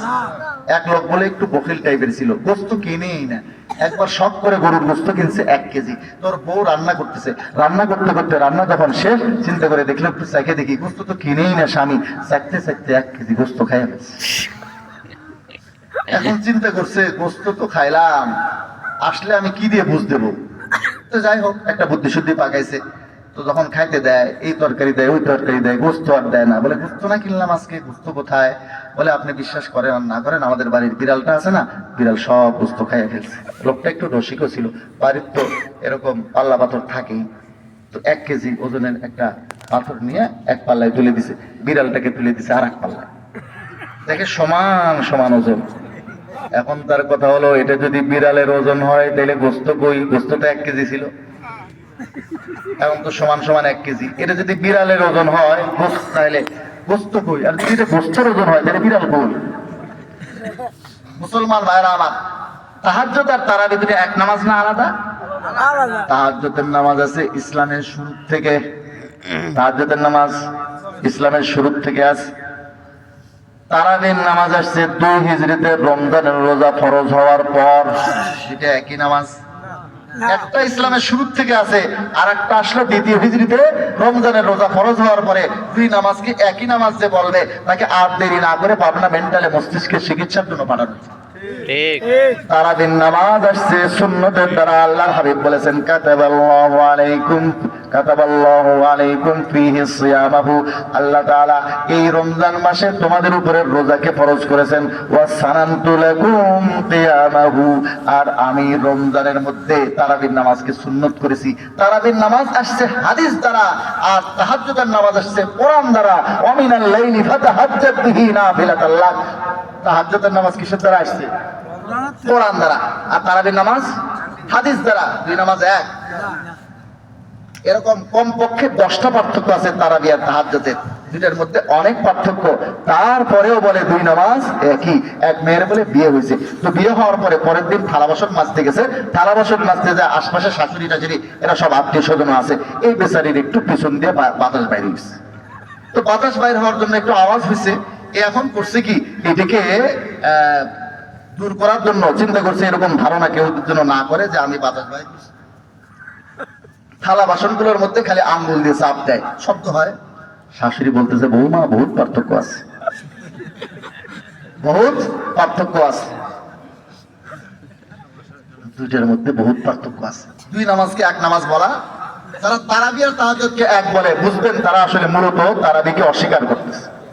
তারাবিকে অস্বীকার করতেছে। এখন চলেন আমরা এটা প্রমাণ করলাম যে আসলে 8 রাকাত তারাবির কোনো সহিহ হাদিস নাই এবং 8 রাকাত তারাবির আমলটা বিদআতি আমল। এখন রইল এরা একটা গোল্ডেন চেইন পেশ করছে। এই গোল্ডেন চেনের পরে আমি 20 রাকাত তারাবির দলিলে যাচ্ছি। গোল্ডেন চেন কি? ওই যে একটা ব্রাদার্স আছে পাক্কা জাহেল, একটা পৃষ্ঠা বুখারী শরীফের অথবা কোরআন শরীফের বিশুদ্ধভাবে, কোরআন শরীফের একটা পৃষ্ঠা বিশুদ্ধ তেলাওয়াত করতে পারে না, একটা পৃষ্ঠা বুখারী শরীফের শুদ্ধ করে পড়ে দিতে পারবে না, কারো সামনে না, আমার সামনে না, আপনার যে কোনো আলেমের সামনে না, করতে পারবে না। এখন সে হয়েছে তাদের শায়েখ। ওই যে বুখারী শরীফের হাদিসে আছে, যখন কোনো আলেম থাকবে না, ইত্তাখাদান নাস রুউসান জুহালা, মানুষ তখন জাহেলদেরকে নেতা বানাবে, ফাদাল্লু আদাল্লু, নিজেও গোমরা হবে, অন্যদেরকেও তারা কি করবে? গোমরা করবে। এখন ওই মুওয়াত্তা ইমাম মালিকের একটা হাদিস পেশ করিয়া বলে, এই দেখো গোল্ডেন চেন। আমি একটু চেন আপনাদেরকে আজকে খুলে দেখাবো। চেনটা খুললে বুঝবেন এটা কি গোল্ড, এটা কি সোনা না অন্য কিছু। চেন না করলে তো টের পাবেন না। চেন করার এক ইচ্ছা আছে, সেটা আর এখন না কই রাইত হয়েছে তো অনেক। এই যে দেখেন মুওয়াত্তা ইমাম মালিক, আমার হাতে যে কিতাবটা আপনারা দেখতেছেন, এর একেবারে 40 নম্বর পৃষ্ঠায় চলে যান। মুওয়াত্তা ইমাম মালিকের 40 নম্বর পৃষ্ঠা, একটু ভালো করে বুঝবেন। 40 নম্বর পৃষ্ঠা, এটা একটু হাদিসের কথা তো। মালিকুন আন মুহাম্মদ ইবনে ইউসুফা আন সাইব ইবনে ইয়াজিদ। এখানে ইমাম মালিক রাহমাতুল্লাহ আলাইহি মজবুত রাবি, মুহাম্মদ ইবনে ইউসুফ রাবি সাকা, সাইব ইবনে ইয়াজিদ তো সাহাবী। তাহলে এখানে কেউ দুর্বল না। এটাকে সে নাম দিছে যেহেতু সনদের মধ্যে কোনো দুর্বল রাবি নাই, এটা গোল্ডেন চেন। সনদ সিলসিলা, আর যেহেতু দুর্বল নাই, এটাকে সিলসিলাতুল যাহাব। আসলে সিলসিলাতুল যাহাব সনদের একটা প্রকারকে বলে সিলসিলাতুল যাহাব। এটা উলুমে হাদিস যারা পড়েন, উলুমে হাদিসের মধ্যে, উসুলে হাদিসের মধ্যে সিলসিলাতুল যাহাব বলে একটা কথা আছে। তো এই সনদকে কোন মুহাদ্দিস সিলসিলাতুল যাহাব বলছে বলে আমার জানা নেই। এই হাদিসকে মুওয়াত্তা ইমাম মালিকের মধ্যে মালিক আর নাফি আন ইবনে ওমর, এটাকে কেউ কেউ সিলসিলাতুল যাহাব বলেছেন, গোল্ডেন চেইন বলেছেন। কিন্তু এই সনদ যেটা এখানে আছে মালিক আর মুহাম্মদ ইবনে ইউসুফ আন সাইব ইবনে ইয়াজিদ, এই সনদকে কেউ কোনোদিন গোল্ডেন চেইন বলে নাই। তারপরেও আমি একটু চেনটা আপনাদেরকে খুলে দেখাই, তারপরে আপনারা বুঝবেন যে এই এখানে আসলে কি সোনা আছে না অন্য কিছু আছে। খুলবো? চলেন। এই যে হযরতে ওমর রাদিয়াল্লাহু তাআলা আনহু, হযরত ওমর রাদিয়াল্লাহু তাআলা আনহু, ভালো করে একটু মাথাটাকে সজাগ রাখেন। হযরত ওমর রাদিয়াল্লাহু তাআলা আনহুর জামানার তারাবির রাকাত সম্পর্কে বর্ণনা করেছেন 7 জন। হযরত ওমর রাদিয়াল্লাহু তাআলা আনহুর জামানার তারাবির রাকাত সম্পর্কে বর্ণনা করেছেন কয়জন? 7 জন। যেরকম 7 জন। কয়জন? 1 নম্বর সাইব ইবনে ইয়াজিদ, যার riwayat এখানে আছে। সাইব ইবনে ইয়াজিদ উনি সাহাবী সাগীর, এক। ওনার ব্যাপারে যেহেতু তাফসীল আছে আমি একটু পরে বলতেছি। 2 নম্বর ইয়াজিদ ইবনে রোমান। 2 নম্বর কে? ইয়াজিদ ইবনে ইয়াজিদ রোমান। ইবনে রোমান। 3 নম্বর আব্দুল আজিজ ইবনে রুফাই। কয়টা হলো? 3টে। 3 জন। 4 নম্বর উবাই ইবনে কাব। 5 নম্বর ইয়াহইয়া ইবনে সাঈদ কাত্তান, ইয়াহইয়া ইবনে সাঈদ। 6 নম্বর মুহাম্মদ ইবনে কাব কুরতি। কয়টা হলো? 6। 7 নম্বর হাসানে বসরি। কয়জন? 7 জন। এই 7 জনের মধ্যে সাইব ইবনে ইয়াজিদের একটু ব্যাখ্যা আছে। এই সনদের মধ্যে যেহেতু সাইব ইবনে ইয়াজিদ আছে, এটা একটু পরে বলতেছি। এই 7 জনের মধ্যে ইয়াজিদ ইবনে রুমান, যিনি দ্বিতীয় রাবি, তিনি বলেছেন 23 রাকাত। কয় রাকাত? 3 রাকাত বিদির সহ 23 রাকাত। আর বাকি 5 জন বলেছেন 20 রাকাত। আর এই 23 এর মধ্যে আসলে 3 রাকাত বেদের। তাহলে 7 জনের মধ্যে 6 জনই বলেছেন হযরত ওমরের জামানার মধ্যে তারাবির নামাজ হতো কয় রাকাত? 20 রাকাত। 20 রাকাত। 6 জনই বলেছেন কয় রাকাত? 20 রাকাত। তার মধ্যে একজন 23 বলেছেন, আর বাকি 5 জন 20, সব সহ 20 আর কি। তাহলে তারাবির নামাজ হযরত ওমর রাদিয়াল্লাহু আনহুর জামানার কয় রাকাত ছিল? 7 জন বর্ণনা করেছেন, তার মধ্যে 6 জনই বলেছেন কয় রাকাত? 20 রাকাত। শেষ। এবারে আসেন সাইব ইবনে ইয়াজিদ। সাইব ইবনে ইয়াজিদের 3 জন শাগরেদ। সাইব ইবনে ইয়াজিদের কয়জন শাগরেদ? 3 জন। 3 জন শাগরেদ। একজন ইয়াজিদ ইবনে হুসাইফা, আর একজন হারিস ইবনে আব্দুর রহমান ইবনে আবি যুবাব। কয়জন হলো? 2। 3 নম্বর মুহাম্মদ ইবনে ইউসুফ। এই 3 জনের মধ্যে 2 জন, 1 নম্বর বললাম ইয়াজিদ ইবনে হুসাইফা, তিনি বলেছেন 20 রাকাত। ইয়াজিদ ইবনে হুসাইফা কয় রাকাত বলছেন? 20 রাকাত। তাইলে সাহেব ইবনে ইয়াজিদ ওই 7 জনের মধ্যে একজনের কথা যেটা বাদ রেখেছিলাম, 7 জনের একজন সাহেব ইবনে ইয়াজিদ, তার কয়জন শাগির্দ ভাই? 3 জন। 3 জন। 3 জনের মধ্যে ইয়াজিদ ইবনে হুসাইফা বলেছেন 20 রাকাত, হারিস ইবনে আব্দুর রহমান ইবনে আবি যুবাব বলেছেন 23 রাকাত, 3 রাকাত বেতির সহ। আর একজন মুহাম্মদ ইবনে ইউসুফ, যার রিওয়ায়াত এখানে আছে, এটা বিস্তারিত ব্যাখ্যা আছে, আমি এই দুজনেরটা আপনাদেরকে আগে দেখাই। তাহলে ওই যে 7 জনের 6 জন বলছেন কয় রাকাত? 20 রাকাত। একজন সাহেব ইবনে ইয়াজিদ, তার শাগির্দ কয়জন? 3 জন। 3 জনের মধ্যে একজন ইয়াজিদ ইবনে হুসাইফা, তিনি বলেছেন কয় রাকাত? ভালো করে খেয়াল করবেন, কয় রাকাত? 20 রাকাত। এটা কোথায় আছে? এটা আছে as-সুনানুল কুবরা লিল বাইহাকি, খণ্ড নম্বর 2, পৃষ্ঠা নম্বর 496। আমি চেন খুলে আপনাদেরকে দেখাচ্ছি, দেখেন এবারে আসলে এখানে আছেটা কি। 496 নম্বর পৃষ্ঠায় এখানে আপনি দেখেন এই ইয়াজিদ ইবনে হুসাইফা থেকে রওয়ায়াত আছে। عن يزيد بن خصيفة عن يزيد بن خصيفة عن السائب بن يزيد قال كانوا يقومون على عهد عمر بن الخطاب رضي الله عنه في شهر رمضان ب20 ركعة। হযরত ইয়াজিদ ইবনে খুসাইফা বলে, ওমর রাদিয়াল্লাহু তাআলার জামানায় সমস্ত সাহাবী তাবেঈনরা 20 রাকাত তারাবির নামাজ পড়তেন। কত রাকাত? 20 রাকাত। কত রাকাত? 20 রাকাত। 20 রাকাত। ইয়াজিদ ইবনে খুসাইফার রিওয়ায়াত আমরা পেয়ে গেলাম, সাহেব ইবনে ইয়াজিদের শাগির্দ, 1 নম্বর শাগির্দ। 2 নম্বর শাগির্দ হচ্ছেন হারিস ইবনে আব্দুর রহমান ইবনে আবু যুবাব। হারিস ইবনে আব্দুর রহমান ইবনে আবু যুবাব কি বলেন? ওনার রিওয়ায়াত আছে ইমাম বুখারী রাহমাতুল্লাহ দাদা ওস্তাদের কিতাব, আমার সঙ্গে আছে সেই কিতাব, মুসান্নাফে আব্দুর রাজ্জাক, খণ্ড নম্বর 4, পৃষ্ঠা নম্বর 261, হাদিস নম্বর 7733। এখানে আছে দেখেন, মুসান্নাফে আব্দুর রাজ্জাকের মধ্যে 4 নম্বর খণ্ডে 261 নম্বর পৃষ্ঠায়, আর হাদিস নম্বর 7733 এখানে আছে দেখেন, ওয়াকানাল কিয়ামু আলা আদি উমারা 23 রাকাতান। হযরত ওমরের জামানায় তারাবির নামাজ ছিল 23 রাকাত। 23 বুঝতেছেন? 20 রাকাত তারাবি, 3 রাকাত বেতের। উনি বলেছেন 23। তাইলে সাহেব ইবনে ইয়াজিদ একজন যিনি বাদ ছিলেন, তার 3 জন শাগির্দের মধ্যে 2 জন, একজন বললেন 20, ইয়াজিদ ইবনে হুসাইফা, যেটা আছে সুনানুল কুবরা লিল বাইহাকিতে সহিহ সনদে। এরপরে আরেকজন আছেন হারিস ইবনে আব্দুর রহমান ইবনে আবু যুবাব, ওনার রিওয়ায়াত আছে মুসান্নাফে আব্দুর রাজ্জাকের মধ্যে, সেখানে আছে কয় রাকাত? 23 রাকাত। কয় রাকাত? 23। একজন মাত্র থাকলেন মুহাম্মদ ইবনে ইউসুফ, যার রিওয়ায়াত এখানে আছে। এই মুহাম্মদ ইবনে ইউসুফ সাহেব ইবনে ইয়াজিদের 3 শাগির্দের একজন, আর 2 জন কিন্তু 20-23 বলে ফেলছেন। একজন আছেন মুহাম্মদ ইবনে ইউসুফ, ওনার শাগির্দ আছে 5 জন। ওনার কয়জন শাগির্দ? 5 জন। এই 5 জনের তামসা দেখেন, এই 5 জন শাগির্দে কি বলে। এই 5 জন শাগির্দ, 1 নম্বর ইমাম মালিক, 12টা। উনি বলেছেন 11 রাকাত। কয় রাকাত? এবং হযরত ওমর এটা নির্দেশ দিয়েছেন, এই কথা উল্লেখ আছে, এটা এখানে উল্লেখ আছে। আর একজন শাগির্দ হচ্ছেন ইয়াহইয়া ইবনে সাঈদ ফাত্তান, তিনি বলেছেন 11 রাকাত, কিন্তু হযরত ওমরের নির্দেশের কথা উল্লেখ নাই। তৃতীয় শাগির্দ হচ্ছেন আব্দুল আজিজ ইবনে মুহাম্মদ আদ-দারাওয়ার্দী, তিনি বলেছেন 11 রাকাত, সেখানে হযরত ওমরের নির্দেশও নাই। এবং 2 ইমাম ছিলেন তামিমে দারি এবং উবাই ইবনে কাব, সে কথা উল্লেখ নাই। চতুর্থ শাগির্দ হচ্ছেন মুহাম্মদ ইবনে ইসহাক, তিনি বলেছেন 13 রাকাত। কয় রাকাত? 13 রাকাত। 13 রাকাত, সেখানে কিন্তু হযরত ওমরের নির্দেশের কথা উল্লেখ নাই, 2 ইমামের কথা উল্লেখ নাই। এরপর আসেন আরেকজন শাগির্দ আছেন দাউদ ইবনে কাইস এবং আরো কয়েকজন শাগির্দ, তারা বলছেন 11 রাকাত, 21 রাকাত। তারা বলছেন কয় রাকাত? 21 রাকাত।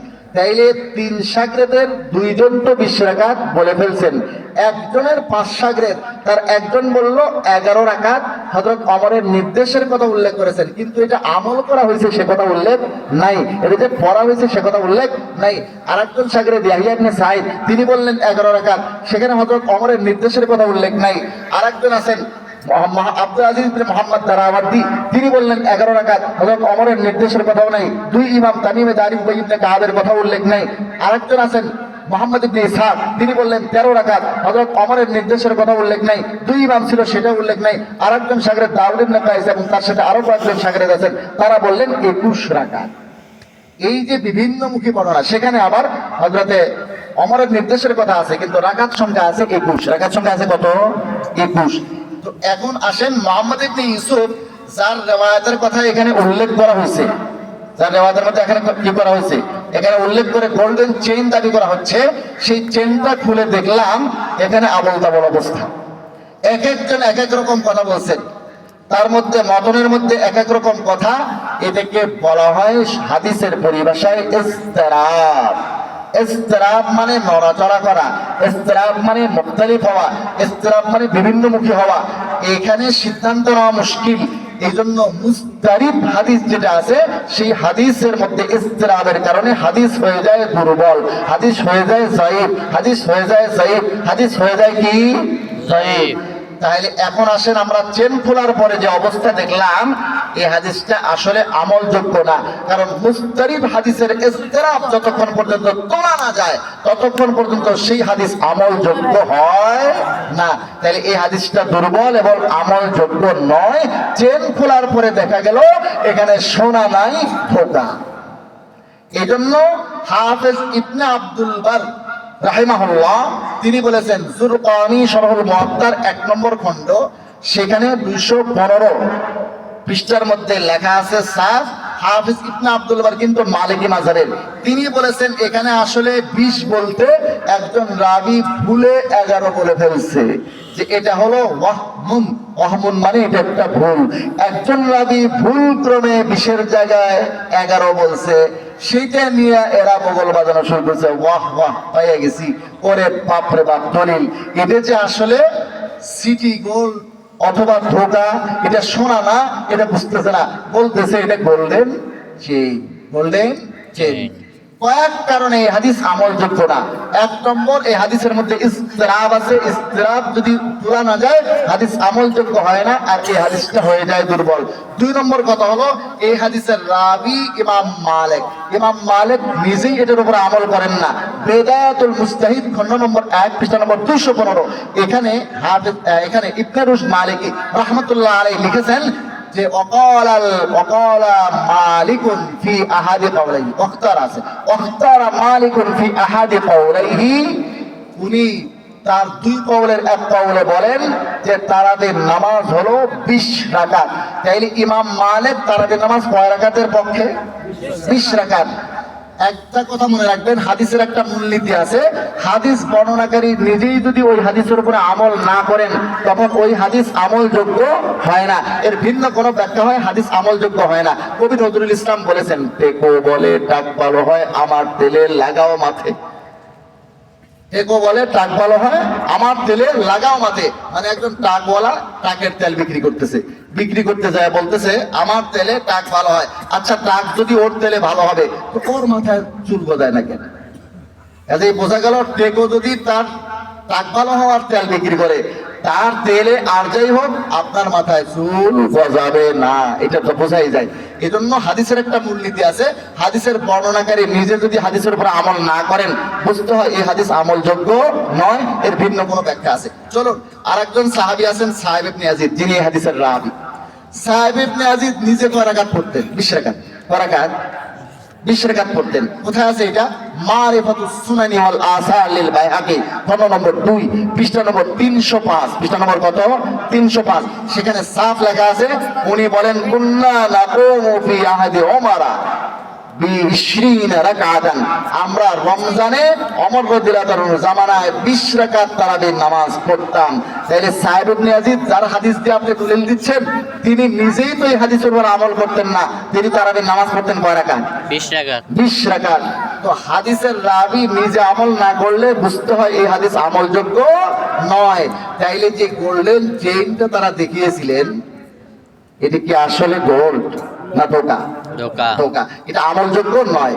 দ্বিতীয় কথা হচ্ছে, মুহাদ্দিসিনে কেরাম বলেছেন, হাদিস যদি আমরা ধরেও নিয়ে এটা ঠিক আছে, ইমাম বাইহাকি রাহমাতুল্লাহ বলেছেন, হযরত ওমর রাদিয়াল্লাহু তাআলা অভ্যস্ত করার জন্য প্রথমে 11 রাকাতের কথা বলেছিলেন, পরবর্তীতে সমস্ত সাহাবায়ে কেরামের ঐক্যবদ্ধ সিদ্ধান্তে, সাহাবায়ে কেরামের পরামর্শে তিনি 20 রাকাত বলেছেন। লিআন্নাহুল মুতাওয়ারাস, কারণ এটি আল্লাহ রাসূল থেকে বর্ণিত, এটার উপরে সমস্ত সাহাবায়ে কেরামের ইজমা হয়ে গেছে। আর সাহাবায়ে কেরামের যেই ব্যাপারে ঐক্যমত্য হয়ে যায়, ইজমা হয়ে যায়, সিদ্ধান্ত হয়ে যায়, সেই ব্যাপারে উম্মতের কারো কোনো ইখতিলাফ করার, ভিন্ন মত ব্যক্ত করার কোনো অধিকার থাকে না। এজন্য তারাবির নামাজ কয় রাকাত ভাই? 20 রাকাত। বিরক্ত হয়ে গেছেন আপনারা? হ্যাঁ, বিরক্ত তো হয়ে গেছে। 12টাও পার হয়ে গেছে। এখন 20 রাকাত তারাবির 1-2টা দলিল দিয়ে দোয়া করে দিই। 20 রাকাত তারাবির ব্যাপারে মনে রাখবেন। দেখেন, ধরে নেন আব্দুল হামিদ সাহেব দামাত বরকাতুহু, এতক্ষণ যে আপনারা থাকবেন সেটাও আমি ধারণা করিনি। আসলে থাকছেন যখন, আর 5-7 মিনিট ইনশাআল্লাহ আমি আলোচনাটা শেষ করে দিই। কিন্তু ওনারা আবার রেকর্ড করতেছে তো, আলোচনা অসম্পূর্ণ থাকলে সমস্যা। এই মুফতি হামিদুল ইসলাম সাহেব, আমি, আর ধরে নিন মুফতি আলমগীর সাহেব, আমরা 3 জন আপন ভাই, ধরে নেন আপন ভাই। আমাদের বাপদাদাদের আমলে জমি জমা বন্টন করে নিয়েছে। প্রত্যেকের জমির দলিল আলাদা, দখল আলাদা, বাড়ি আলাদা করে নিছেন। বাড়ির জমির দলিল আলাদা, বাড়ির দলিল আলাদা, দখল আলাদা। আমরা এভাবে সংসার করতেছি 30 বছর হয়েছে, কোনো গন্ডগোল নাই। বাপদাদারা তকসিম করে রেখে গেছে, সব ঠিকঠাক আছে, আমরা এভাবে চলতেছি, কোনো সমস্যা নাই। এরই মধ্যে 30 বছর পরে এলাকার ভিলেজ পলিটিক্স করে যে এরকম একটা লোক এসে বলতেছে যে আপনার কিছু জমি ওনার মধ্যে আছে, ওনার কিছু জমি ওনার মধ্যে আছে, এই দাগ দিয়ে এইভাবে পেঁচাইয়া কিছু জমি আপনার মধ্যে, ওনার জমি আছে, ওনার মধ্যে আপনার জমি আছে, দিছে প্যাচ লাগাইয়া। এই লোকটা আসলে কি খায়ের খা না ফেতনাবাজ? এর উদ্দেশ্য ভালো না ফেতনা উদ্দেশ্য? মুসলমান ভাইরা আমার, এই যে তারাবির নামাজ কি নতুন আসছে 2000 সনে, 2025 সনে, না আগেও আছে? ইসলামের শুরু থেকে তারাবির নামাজ আছে, ঠিক না? সাহাবায়ে কেরামের জামানায় এই ব্যাপারে ফয়সালা হয়ে গেছে, সিদ্ধান্ত হয়ে গেছে। উম্মতের সর্বোচ্চ পর্যায়ে, প্রথম পর্যায়ে ফয়সালা সিদ্ধান্ত হয়ে গেছে। ওনারা ঐক্যবদ্ধ সিদ্ধান্ত নিয়েছেন কত রাকাত? 20 রাকাত। কত রাকাত? এরপরে এখন আসিয়া এই ব্যাপারে কথা উঠানো যে তারাবির নামাজ কয় রাকাত, নিঃসন্দেহে এটা একটা ফিতনা, নিঃসন্দেহে এটা একটা ফিতনা, নিঃসন্দেহে এটা একটা ফিতনা। যারা এই ধরনের প্রশ্ন উঠায় তারা হলো ফিতনাবাজ। তারা কি? ফিতনাবাজ। কারণ আল্লাহ রাসূল বলেছেন কয় রাকাত? 20 রাকাত। সাহাবায়ে কেরাম পড়ছেন কত রাকাত? 20 রাকাত। আল্লাহ রাসূল যে 20 রাকাত পড়েছেন আপনি তারিখে জুরজানের মধ্যে পাবেন। আমি 2টি কিতাব দেখাচ্ছি, একটা হলো মুসান্নাফে ইবনে আবি শায়বা, খণ্ড নম্বর 5, পৃষ্ঠা নম্বর 225, হাদিস নম্বর 7774। এখানে হযরত ইবনে ওমর রাদিয়াল্লাহু তাআলা আনহু থেকে হাদিস আছে। হযরত ইবনে আব্বাস রাদিয়াল্লাহু তাআলা আনহু থেকে হাদিস আছে। আন ইবনে আব্বাস রাদিয়াল্লাহু আনহুমা আন্না রাসূলুল্লাহ সাল্লাল্লাহু আলাইহি ওয়াসাল্লাম কানা ইউসাল্লি ফি রমাদান 20 রাকাতান ওয়াল বিতরা। আল্লাহ রাসূল রমজানে 20 রাকাত তারাবির নামাজ এবং বিতরের নামাজ পড়তেন। 20 রাকাত তারাবির নামাজ এবং বিতরের নামাজ পড়তেন। আমাদের এই ভাইয়েরা বলে এই হাদিস দুর্বল। কারণ হলো কি, এখানে একজন রাবী আছেন ইব্রাহিম বিন ওসমান, তিনি দুর্বল। আর এই ইব্রাহিম বিন ওসমান যখন জানাজার মধ্যে সূরা ফাতিহা পড়ার রিওয়ায়াত করেন তখন তিনি হয়ে যান তুলসী পাতায় ধোয়া এবং একদম খুব মজবুত রাবী, যার কারণে ওনার বর্ণিত হাদিস দিয়ে তারা জানাজার নামাজে সূরা ফাতিহা পড়াকে ফরজ বলে। আর যখন উনি তারাবির নামাজ 20 রাকাতের রিওয়ায়াত করেন তখন হয়ে যান দুর্বল, যে এই রিওয়ায়াত দিয়ে আর তারাবির নামাজ সুন্নত প্রমাণ হয় না। এর চেয়ে আশ্চর্যের বিষয় আছে, এই তারাবির নামাজের 20 রাকাতের হাদিসকে দুর্বল বলবে যারা, তারা আসলে তিফলে মক্তবের যোগ্যতাও রাখে না উলুমে হাদিসের ক্ষেত্রে। উলুমে হাদিসের একটা মূলনীতি আছে, কোন সনদের মধ্যে যদি সামান্য দুর্বলতাও থাকে, কিন্তু ইদা তালাফাতুল উম্মাতু বিল কবুল, উম্মত যদি আমলের জন্য গ্রহণ করে নেয়, এই হাদিসটা শুধু সহিহ হয় না, বরং সেটা মুতাওয়াতির পর্যায়ের বিশুদ্ধ হাদিসের স্থলাভিষিক্ত হয়। আপনি ফাতুল মুগীসের মধ্যে পাবেন, তারপরে আপনি আরো বহু কিতাব, হাদিসের বহু কিতাবের মধ্যে এটা পাবেন, যেখানে স্পষ্ট লেখা আছে উম্মত যদি এই হাদিসকে আমলের জন্য গ্রহণ করে নেয়, সেটা মুতাওয়াতির পর্যায়ের বিশুদ্ধ হাদিসের স্থলাভিষিক্ত হয়ে যায়। তার দ্বারা কোরআনের আয়াত পর্যন্ত মনসুখ আর রহিত আর ক্যান্সেল, বাতিল হয়ে যেতে পারে, এই ধরনের মজবুত হয়ে যায়। কাজেই এই হাদিসকে দুর্বল বলবে তারা, উলুমে হাদিস সম্পর্কে বুঝে না যারা। এবারে চলেন, শাফি মাযহাবের একজন ইমাম আছেন হাফিজ ইবনে হাজার আসকালানী রাহমাতুল্লাহ আলাইহি, তার কিতাব আমার কাছে আছে আত-তালখিসুল হাবির, খণ্ড নম্বর 2, পৃষ্ঠা নম্বর 887। সেখানে তিনি হাদিস নিয়ে এসেছেন আল্লাহ রাসূল সাল্লাল্লাহু আলাইহি ওয়াসাল্লাম 20 রাকাত তারাবির নামাজ পড়েছেন। এখানে দেখেন 887 নম্বর হাদিস, আন্নাহু সাল্লাল্লাহু আলাইহি ওয়াসাল্লাম সাল্লা বিন নাস 20 রাকাতান লাইলাতাইন। আল্লাহ রাসূল 2 বা 3 রাত যে তারাবির নামাজ পড়েছেন, কয় রাকাত? তিনি বলেন 20 রাকাত। 20 রাকাতান, কয় রাকাত? 20 রাকাত। মুত্তাফাকুন আলা সিহহাতি, এই হাদিসের বিশুদ্ধতার উপরে সকলেই একমত বলে তিনি এখানে উল্লেখ করেছেন হাফিজ ইবনে হাজার আসকালানী রাহমাতুল্লাহ আলাইহি। আল্লাহ রাসূল বললেন কয় রাকাত? 20 রাকাত। সমস্ত সাহাবায়ে কেরাম পড়ছেন 20 রাকাত। কোথায় আছে এটা? আপনি আবু দাউদ শরীফ, খণ্ড নম্বর 1, পৃষ্ঠা নম্বর 202, এখানে পাবেন।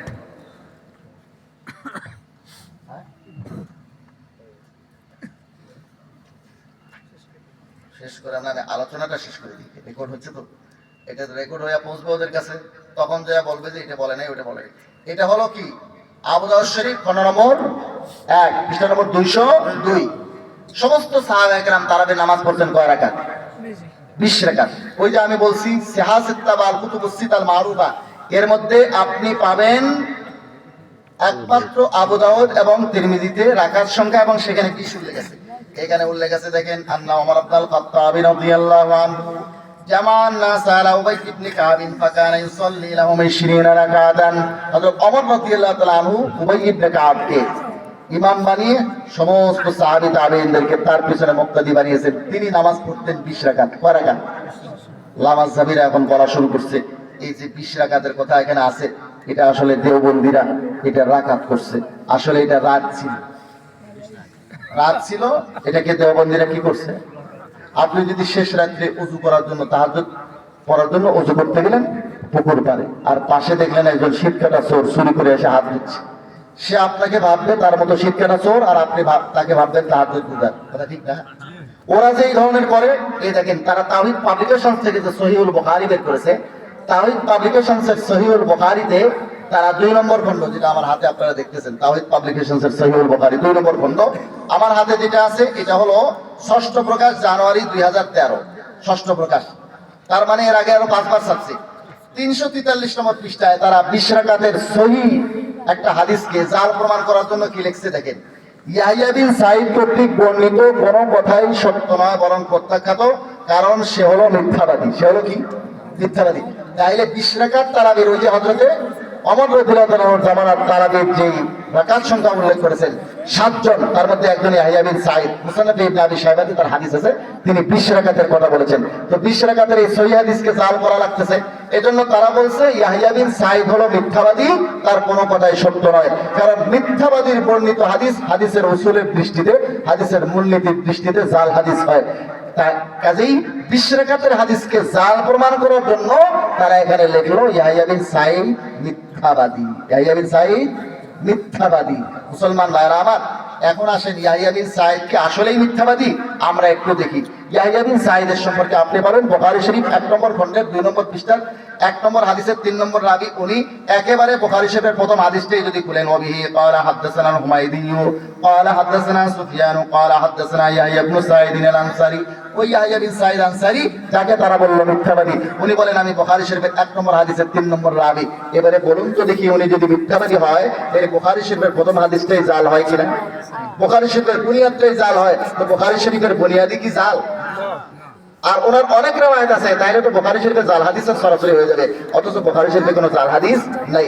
এখন আমরা যখন আলোচনা শুরু করেছি, এখন আমি চ্যালেঞ্জ করে বলতে পারি পুরা দেশের মধ্যে এখন তাদের বর্তমানে যে ছাপাগুলো আছে তাওহীদ পাবলিকেশন থেকে বুখারী শরীফ যেগুলো বের করে এখন ছাড়ছে, সেগুলোতে এই পৃষ্ঠাটা আর নাই, এটা গায়েব করে দিয়েছেন। এই কথা আর সেখানে লেখা দেখবেন না। আমি বলি গোপনে গোপনে পৃষ্ঠা গায়েব করো কেন? তোমরা জাতির সাথে জালিয়াতি করেছো।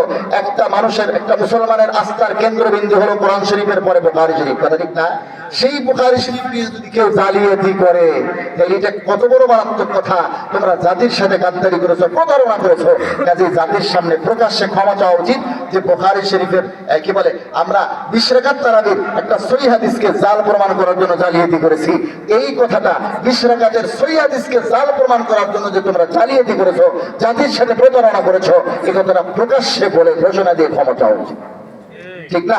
তারা এই কাজ করে, তো এজন্য তারা মনে করছে আমরা এখানে রাতকে আঘাত করছি।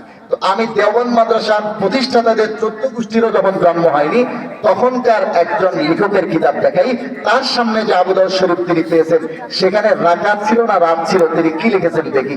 সিয়ার ও আলামিন নুবালা একটা কিতাব আমার হাতে আপনারা দেখবেন, এটা হলো দারুল হাদিস আল কাহিরা মিশর থেকে ছাপা। হাফেজ শামসুদ্দিন জাহাবী রাহমাতুল্লাহ আলাইহি এই কিতাবটি লিখেছেন, যার জন্ম 673 হিজরিতে, ইন্তেকাল 748 হিজরিতে। তাহলে 673 হিজরিতে তার জন্ম। দারুল দেওবন্দ 1866 ইংরেজিতে প্রতিষ্ঠিত হয়েছে। এখন দেখুন 673 হিজরিতে তার জন্ম। তিনি দারুল দেওবন্দ প্রতিষ্ঠা যারা করেছেন, এই প্রতিষ্ঠাতাদের 14 গোষ্ঠীর জন্মেরও আগে তিনি দুনিয়ার থেকে বিদায় নিয়ে গেছেন। তিনি এমন একজন ব্যক্তি যার কিতাব না পড়লে কেউ মুহাদ্দিস হতে পারে না, হাদিস বিশারদ হতে পারে না। তার সামনে যে আবু দাউদ শরীফ তিনি পেয়েছেন, সেখানে কি লেখা ছিল? তিনি লিখেছেন অফি সুনানি আবি দাউদা, সুনানি আবি দাউদের মধ্যে আছে আন ওমর ইবনে খাত্তাবি জামা আন-নাস আলা উবাই ইবনে কাব ফি কিয়াম রমাদান ফাকানা ইউসাল্লি বিহিম 20 রাকাআতান 20 রাকাআতান 20 রাকাআতান, একদম স্পষ্ট 20 রাকাত রাকাত রাকাত উল্লেখ আছে, ঝকঝকা ছাপা অক্ষরে, মিশরি ছাপা অক্ষরে 20 রাকাত। তাইলে ওনার সামনে যে কিতাবটা ছিল আবু দাউদ শরীফের, সেখানে 20 রাত ছিল না রাকাত? রাকাত। তাহলে বোঝা যায় দেওবন্দিরা এই ধরনের ফালতু কাজ করে না, এটা তাদেরই অভ্যাস আছে। আমরা এখানে রাকাত করি নাই। দেওবন্দ মাদ্রাসা প্রতিষ্ঠাতা যারা আছেন, দেওবন্দ মাদ্রাসার এই প্রতিষ্ঠাতাদের 14 গোষ্ঠীর তখন জন্ম হয়নি, তার আগ থেকে আবু দাউদ শরীফে 20 রাকাত ছিল, 20 রাকাত ছিল, 20 রাকাত ছিল। হাফেজ শামসুদ্দিন যাহাবী তার জন্ম 673, ইন্তেকাল 748 হিজরিতে, তিনি স্পষ্ট করে এটা লিখেছেন। আমার সামনে যেটা আছে সেখানে 20 রাকাত ছিল, তিনি বলেছেন। কাজেই আমরা এগুলো কাজ করি না, তারাই করে। কাজেই রাকাতকে কেউ যদি রাত করে থাকে, রাতের অন্ধকারে তারাই করছে, রাতের অন্ধকারে তারাই করছে, আমরা এটা করি নাই। মুসলমান ভাইরা আমার, তাহলে প্রমাণ হলো আল্লাহর নবী পড়েছেন কয় রাকাত? সমস্ত সাহাবায়ে কেরাম পড়েছেন কয় রাকাত? 20 রাকাত। আহলে বাইত পড়ছেন 20 রাকাত। আহলে বাইতের ইমাম হযরত আলী, ওনার সম্পর্কে আছে সুনানুল কুবরা আলিল বাইহাকি খণ্ড নম্বর 2 পৃষ্ঠা নম্বর 496। উনি কি করতেন? হযরতে আলী রাদিয়াল্লাহু তাআলার এই আমল দেখলে আপনি আহলে বাইতের আমলও পেয়ে যাবেন, সেখানে আছে উল্লেখ। উনি কি করতেন? রমজানের সময়, এই যে রমজানে ক্বালা তাআল কুররা ফি রমাদান, রমজানে হাফেজ কারি যারা ছিলেন তাদেরকে ডাকলেন। ফামারা মিনহুম রাজুলান ইউসাল্লি বিন-নাসি 20 রাকাতান, একজনকে ডেকে বলেন 20 রাকাত তারাবি পড়াবা। উনি কি করতেন? ওয়াকানা আলী রাদিয়াল্লাহু তাআলা আনহু ইউতিরু বিহিম, হযরত আলী শেষে যাইয়া বিতির পড়াইতেন। এখন যে ইমাম সাহেবরা শেষে বেতের পড়ায়, এটা তখন থেকে চলতেছে। তাইলে আল্লাহ রাসূল পড়তেন 20 রাকাত, সাহাবায়ে কেরাম পড়তেন 20 রাকাত। এরা বলে এটা তো আল্লাহ রাসূলের সুন্নাত না ওমরের সুন্নাত, আমরা তো ওমরই নয়, কাজেই ওমরের সুন্নাত আমরা পালন করব না। এটা কি ওমরের সুন্নাত না আল্লাহ রাসূলের সুন্নাত? ওমরকে নিজের থেকে কিছু করেছেন? তারপরেও আপনি দেখেন তাদের তাওহীদ পাবলিকেশন থেকে সাবা সহিহুল বুখারীর 3 নম্বর খণ্ড, সেখানে আপনি পাবেন 610 নম্বর পৃষ্ঠায় 3683 নম্বর হাদিসে স্পষ্ট করে লেখা আছে, আল্লাহ রাসূল সাল্লাল্লাহু আলাইহি ওয়াসাল্লামের হাদিস। আল্লাহ রাসূল বলেন, ওমর যে রাস্তায় চলে শয়তান সে রাস্তায় চলতে পারে না। এখানে আছে দেখেন, মা ওয়াল্লাযী নাফসি বিয়াদিহি মা লাকিয়াকা শাইতানু সালিকান ফাজ্জান কাত্তু ইল্লা সালাকা ফাজ্জান গায়রা ফাজ্জিকা, শয়তান যখনই কোনো রাস্তায় তোমাকে দেখতে পায়, সে তখনই তোমার ভয়ে এই রাস্তা ছেড়ে অন্য রাস্তা ধরে। হযরত ওমর রাদিয়াল্লাহু তাআলা 20 রাকাত তারাবির রাস্তায় চলেছেন, লামাযাবিরা সেই রাস্তায় চলতে পারে না, কারণ শয়তান হযরত ওমরের রাস্তায় চলতে পারে না। তারা কোন রাস্তায় চলে আপনারা সহজেই অনুমান করতে পারতেছেন। একটা কথা মনে রাখবেন, সমস্ত সাহাবায়ে কেরাম, সমস্ত সাহাবায়ে কেরাম, সমস্ত সাহাবায়ে কেরাম ঐক্যমত্যে যে সিদ্ধান্ত নেন, তার বিরুদ্ধে উম্মতের কারো মতামত ব্যক্ত করার অধিকার থাকে না। এমনকি কোন মুজতাহিদের না। আমি 3টে উদাহরণ দেই। 1 নম্বর, 20 রাকাত তারাবির ব্যাপারে সমস্ত সাহাবায়ে কেরামের ঐক্যমত্যে সিদ্ধান্ত হয়ে গেছে হযরত ওমরের জামানায়, যার কারণে আপনি দেখবেন ইমাম আবু হানিফা রাহমাতুল্লাহ আলাইহি, ইমাম মালিক রাহমাতুল্লাহ আলাইহি, ইমাম শাফিঈ রাহমাতুল্লাহ আলাইহি, ইমাম আহমদ ইবনে হাম্বল রাহমাতুল্লাহ আলাইহি কেউ কিন্তু 20 রাকাতের বিরুদ্ধে কোনো কথা বলেন নাই, কোন মুজতাহিদ ইমাম এই বিষয়ে বলেন নাই। কারণ সাহাবায়ে কেরামের জামানায় যে বিষয়ে ঐক্যমত্যে সিদ্ধান্ত হয়ে যায়, সেই বিষয়ে উম্মতের কোন মুজতাহিদেরও কথা বলার, মতামত ব্যক্ত করার অধিকার থাকে না। দ্বিতীয় উদাহরণ, 3 তালাক একসঙ্গে দিলে 3 তালাক হয়ে যায়। বুখারী শরীফের 2য় খণ্ডে 791 নম্বর পৃষ্ঠায় আত-তালাকু মাররাতান ফাইমসাকুম বিমারুফিন আও তাসরিহুম বিইহসান, এই আয়াত এবং 5259, 5260, 5261 তিনটা হাদিস নিয়ে এসে ইমাম বুখারী রাহমাতুল্লাহ প্রমাণ করেছেন 3 তালাক একসঙ্গে দিলে 3 তালাক হয়। এবং এই বিষয়টা হযরত ওমরের জামানায় সমস্ত সাহাবায়ে কেরামের ঐক্যমত্যে সিদ্ধান্ত হয়ে গেছে। অনেকেও মনে করে হয়তো শাফি মাযহাবে 3 তালাকে 1 তালাক, ভুল ধারণা। এই মাসলাতে 4 ইমামের কারো কোনো একতলাফ নাই, যেহেতু সাহাবায়ে কেরামের জামানায় সিদ্ধান্ত হয়ে গেছে, সাহাবায়ে কেরামের সম্মিলিত সিদ্ধান্ত হওয়ার পরে সেই ব্যাপারে কারো কোনো একতলাফ থাকে না। এজন্য আপনি দেখবেন 3 তালাকে 3 তালাক এই বিষয়ে ইমাম আবু হানিফা রাহমাতুল্লাহ আলাইহির ভিন্ন কোনো মত নাই, ইমাম মালিক রাহমাতুল্লাহ আলাইহির ভিন্ন কোনো অভিমত নাই, ইমাম শাফিঈ রাহমাতুল্লাহ আলাইহির ভিন্ন কোনো অভিমত নাই, ইমাম আহমদ ইবনে হাম্বল রাহমাতুল্লাহ আলাইহির ভিন্ন কোনো অভিমত নাই, ভিন্ন কোনো অভিমত নাই উম্মতের কোনো মুজতাহিদের। এই ব্যাপারেও ভিন্ন কোনো মতামত যদি থাকে, পথভ্রষ্ট লামাযহাবী শায়েখদের আছে। ঠিক এরকম ভাবে হযরত ওসমানের জামানায় আযান বৃদ্ধি করা হয়েছে, প্রথম আযান। এই আযানটা সম্পর্কে ইমাম বুখারী রাহমাতুল্লাহ প্রথম খণ্ডের 124 নম্বর পৃষ্ঠার 913 নম্বর হাদিসে উল্লেখ করেছেন। জুমার এই আযানকে তিনি সুন্নত আযান হিসেবে উল্লেখ করেছেন। যেহেতু হযরত ওসমানের জামানায় সমস্ত সাহাবায়ে কেরামের ঐক্যমত্যে সিদ্ধান্ত হয়ে গেছে, যার কারণে এই আযানকে বিদআত বলেন নাই ইমাম আবু হানিফা রাহমাতুল্লাহ আলাইহি, এই আযানকে ইমাম মালিক রাহমাতুল্লাহ আলাইহি বিদআত বলেন নাই, ইমাম শাফিঈ রাহমাতুল্লাহ আলাইহি বিদআত বলেন নাই, ইমাম আহমদ ইবনে হাম্বল রাহমাতুল্লাহ আলাইহি বিদআত বলেন নাই। এটাকে যদি বিদআত বলে থাকে পথভ্রষ্ট মাযহাবী শায়েখরা বলেছে। সমস্ত সাহাবায়ে কেরাম ঐক্যবদ্ধ সিদ্ধান্ত নিয়েছেন 20 রাকাত তারাবি। এর বিরুদ্ধে যেহেতু সাহাবায়ে কেরামের জামানার মধ্যে সিদ্ধান্ত হয়ে গেছে, এর বিরুদ্ধে কেউ কথা বললে বুঝবেন সে ফেতনাবাজ। সে কি? আমরা তারাবির নামাজ কয় রাকাত পড়ব? দলিল বুঝে আসলেও পড়বেন 20, দলিল বুঝে না আসলেও পড়বেন 20। একটা উদাহরণ দিই, এখন আপনি বলবেন দলিল বুঝে আসলেও 20 পড়ব, দলিল বুঝে না আসলেও কেন 20 পড়ব? ওই যে 11 নম্বর তুমি বুঝো কোনটা, আমি লাস্টে বলি, ওটা আগে তুলো।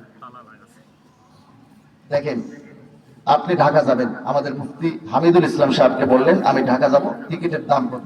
আপনি বলেন আমি সেই মোতাবেক টাকা নিয়ে টিকিট করতে যাব। উনি বললেন টিকিটের দাম হলো 500 টাকা। আপনি জিজ্ঞাসা করলেন আমাদের আলমগীর সাহেবকে, উনি বললেন 300 টাকা টিকিটের দাম। আপনি বুদ্ধিমান হইলে কয় টাকা দিয়ে টিকিট করতে পারেন? 500 টাকা। মাশাআল্লাহ। আর এক জায়গায় জিজ্ঞেস করছি, তারা বলছে 300 টাকা। এরা বোকা, আপনারা আক্কেলপুরের লোকজনের আক্কেল আছে দেখতেছি। 500 টাকা নিয়ে টিকিট করতে যাবেন, আপনি যদি 300 টাকা নিয়ে টিকিট করতে যান আর যাইয়া দেখেন টিকিটের দাম 500, তাইলে আসা যাওয়ার রিক্সা ভাড়াটাও নষ্ট হবে। টিকিট তো পাবেনই না, জারি খাবেন মাংনা, ফিরি জারি। টিকিটের দাম নিয়ে যান নাই, আসা যাওয়ার রিক্সা খরচ যেটা আছে এটাও লস হবে, ঠিক না? আপনি টাকা নিয়ে গেছেন 500, যা দেখেন 500 টাকা টিকিটের দাম, টিকিট পেয়ে যাবেন। টাকা 500 টাকা নিয়ে গেছেন, যা দেখেন না টিকিটের দাম 300, 500 টাকা বাঁচবে 200 টাকা। এটিকে ওরা জোর করে রেখে দিবেন, আপনাকে ফেরত দেবে। এটা আপনার সফরের পাথেও হিসেবে আপনার কাজে লাগবে না?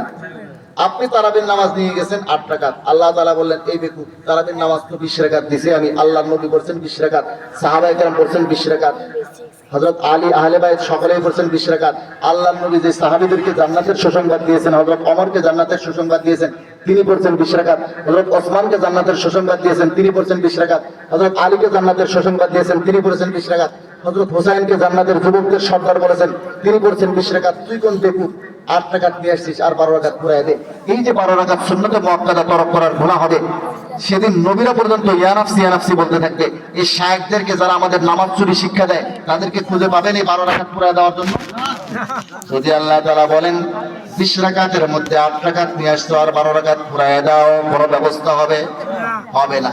এই জন্য আমরা 20 রাকাতই পড়বো। দলিল বুঝে আসলেও পড়বেন 20, দলিল বুঝে না আসলেও। আপনারা অনেক সময় বলেন আমরা বুঝি না, ওরাও দলিল দেয় আপনারাও দলিল দেন, আমরা কি করব? তো আপনি কি করবেন? আপনি 20 রাকাত পড়বেন, দলিল বুঝে আসলেও 20 পড়বেন, না আসলেও 20 পড়বেন। এখন যদি আপনি পাল্টা প্রশ্ন করেন, হুজুর আমি যদি আখিরাতে যায় দেখি তারাবির নামাজ 8 রাকাত, আপনারা যে 20 রাকাত বললেন আমার তখন কি হবে? আপনাদেরকেও তো খুঁজে পাওয়া যাবে না। এটা তো হবেই না, কারণ তারাবির নামাজ আসলে কয় রাকাত? 20 রাকাত। আল্লাহর নবী পড়ছেন 20, সাহাবায়ে কেরাম পড়ছেন 20। তো সাহাবীরা সকলেই 20 রাকাতে করে ঐক্যমত্য প্রতিষ্ঠিত করছেন কেন? ওনারা কি আল্লাহ রাসূলকে দেখেন না? আল্লাহ রাসূল যদি 20 রাকাত না পড়তেন, ওনারা এর উপর একমত হইতেন? তাহলে তারাবির নামাজ আসলে কয় রাকাত? 20 রাকাত। ঠিক আছে, আপনার কথা আমি ধরে নিলাম। আপনি যদি আখিরাতে যায় দেখেন 8 রাকাত তারাবির নামাজ আপনি নিয়ে গেছেন 20 রাকাত, তাহলে কি হবে? তাহলে চলুন দেখি তখন কি হবে। তারাবির নামাজ এটা কি ফরজ? সুন্নত। তারাবির নামাজ কি সুন্নত। ফরজের রাকাত সংখ্যা বাড়ানো যায় না। আপনি মাগরিবের নামাজ 3 রাকাত পণ্ডিতি করে পড়লেন 4 রাকাত, হবে? আমি জোড়া মিলাই দিলাম, জোড়া মিলাই দিলেই তো হবে না, কারণ ফরজের মধ্যে রাকাত বাড়ানো যায় না। সুন্নত নফল বান্দার আমলনামায় যত বেশি হবে, আখিরাতে তত দরজা বুলন্দ হবে, আখিরাতে তত প্রমোশন হবে। আপনি যদি 8 রাকাত নিয়ে যান, আপনি যদি 20 রাকাত নিয়ে যান, আখিরাতে যায় দেখেন 8 রাকাত, 12 রাকাত বেশি হবে। সুন্নত নামাজ বান্দার আমলনামায় সুন্নত নফল যত বেশি হবে, আখিরাতে তত দরজা বুলন্দ হবে, আখিরাতে আপনার তত প্রমোশন হবে। লস আছে না লাভ? কাজে দলিল বুঝে আসলেও পড়বেন 20, বুঝে না আসলেও পড়বেন 20। সর্বশেষ একটা প্রশ্ন, আমাদের দেশে কিছু মসজিদে 8 রাকাত তারাবির নামাজ পড়ে কিছু ভাইয়েরা পালিয়ে যায়, তাদের হুকুম কি? যায় কি যায় না? দুই কিসিমের আছে, কিছু আছে 8 রাকাত ওয়ালা, আর কিছু আছে 20 রাকাতের পক্ষে হানাফি, তারাও 8 রাকাত করে চলে যায়, আছে না? এরা হলো বকরির 3 নম্বর বাচ্চা। বকরির যদি বাচ্চা 3টা হয় তো 2টা খায়, যে তোর পাট 2টা দুধ খাইয়ে যখন লাফায়, এই চিন্তা করে আমি আবার পরে খেলার সাথে কোথায় পাবো, আমি এদের সাথে খানিক লাফাই নি। এজন্য বলে যে বকরির বাচ্চা 3টে হলে 2টা খাইয়ে লাফায়, টেমি লাফায়। এরা হলো বকরির 3 নম্বর বাচ্চা। এখন আপনি কি করবেন? এই যে আমার হাতে কিতাব দেখতেছেন, বিন বাজ রহমতুল্লাহ আলাইহি, সৌদির সাবেক গ্রান্ড মুফতি, তার ফতোয়ার কিতাব মজমুউল ফতোয়া আলী ইবনে বাজ, তার এই ফতোয়ার কিতাবের 11 নম্বর খণ্ডের 325 নম্বর পৃষ্ঠায় তিনি একটি প্রশ্নের উত্তরে এই ব্যাপারে ক্লিয়ার করে দিয়েছেন। এটা সৌদির আলেমের কিতাব। দেখেন, এরা সল্লালিন সৌদির কথাই যে দলিল হবে তা কিন্তু না। এই বুখারী শরীফ, মুসলিম শরীফ, নাসাই শরীফ, আবু দাউদ শরীফ, তিরমিজি শরীফ, ইবনে মাজাহ, 4 কিতাবের কোন কিতাবের লেখকের বাড়িও কিন্তু সৌদি আরব না। একটা কিতাবের লেখকের বাড়িও সৌদি আরব, সব সৌদির বাইরের লেখক। সৌদি শরীয়তের দলিল কোরআন হাদিসে কোথাও আছে? তারপরেও তারা যেহেতু বলে, এই জন্য বলছি, সৌদির শায়েখ গ্রান্ড মুফতি বিন বাজ রাহমাতুল্লাহ ফতোয়া কি দিয়েছেন দেখেন। ইদা সাল্লাল ইনসানু ফি রমাদান মা ইউসাল্লি 23 সব তুলে ফেলো। যখন কোন ব্যক্তি রমজানে এমন ইমামের পিছনে তারাবির নামাজ পড়তেছে যে ইমাম 23 রাকাত পড়ায়, মানে 20 রাকাত তারাবি আর 3 রাকাত বিতির পড়ায়, সে কিন্তু 8 রাকাতের পক্ষের গেছে এই মসজিদে, তখন কি করবে?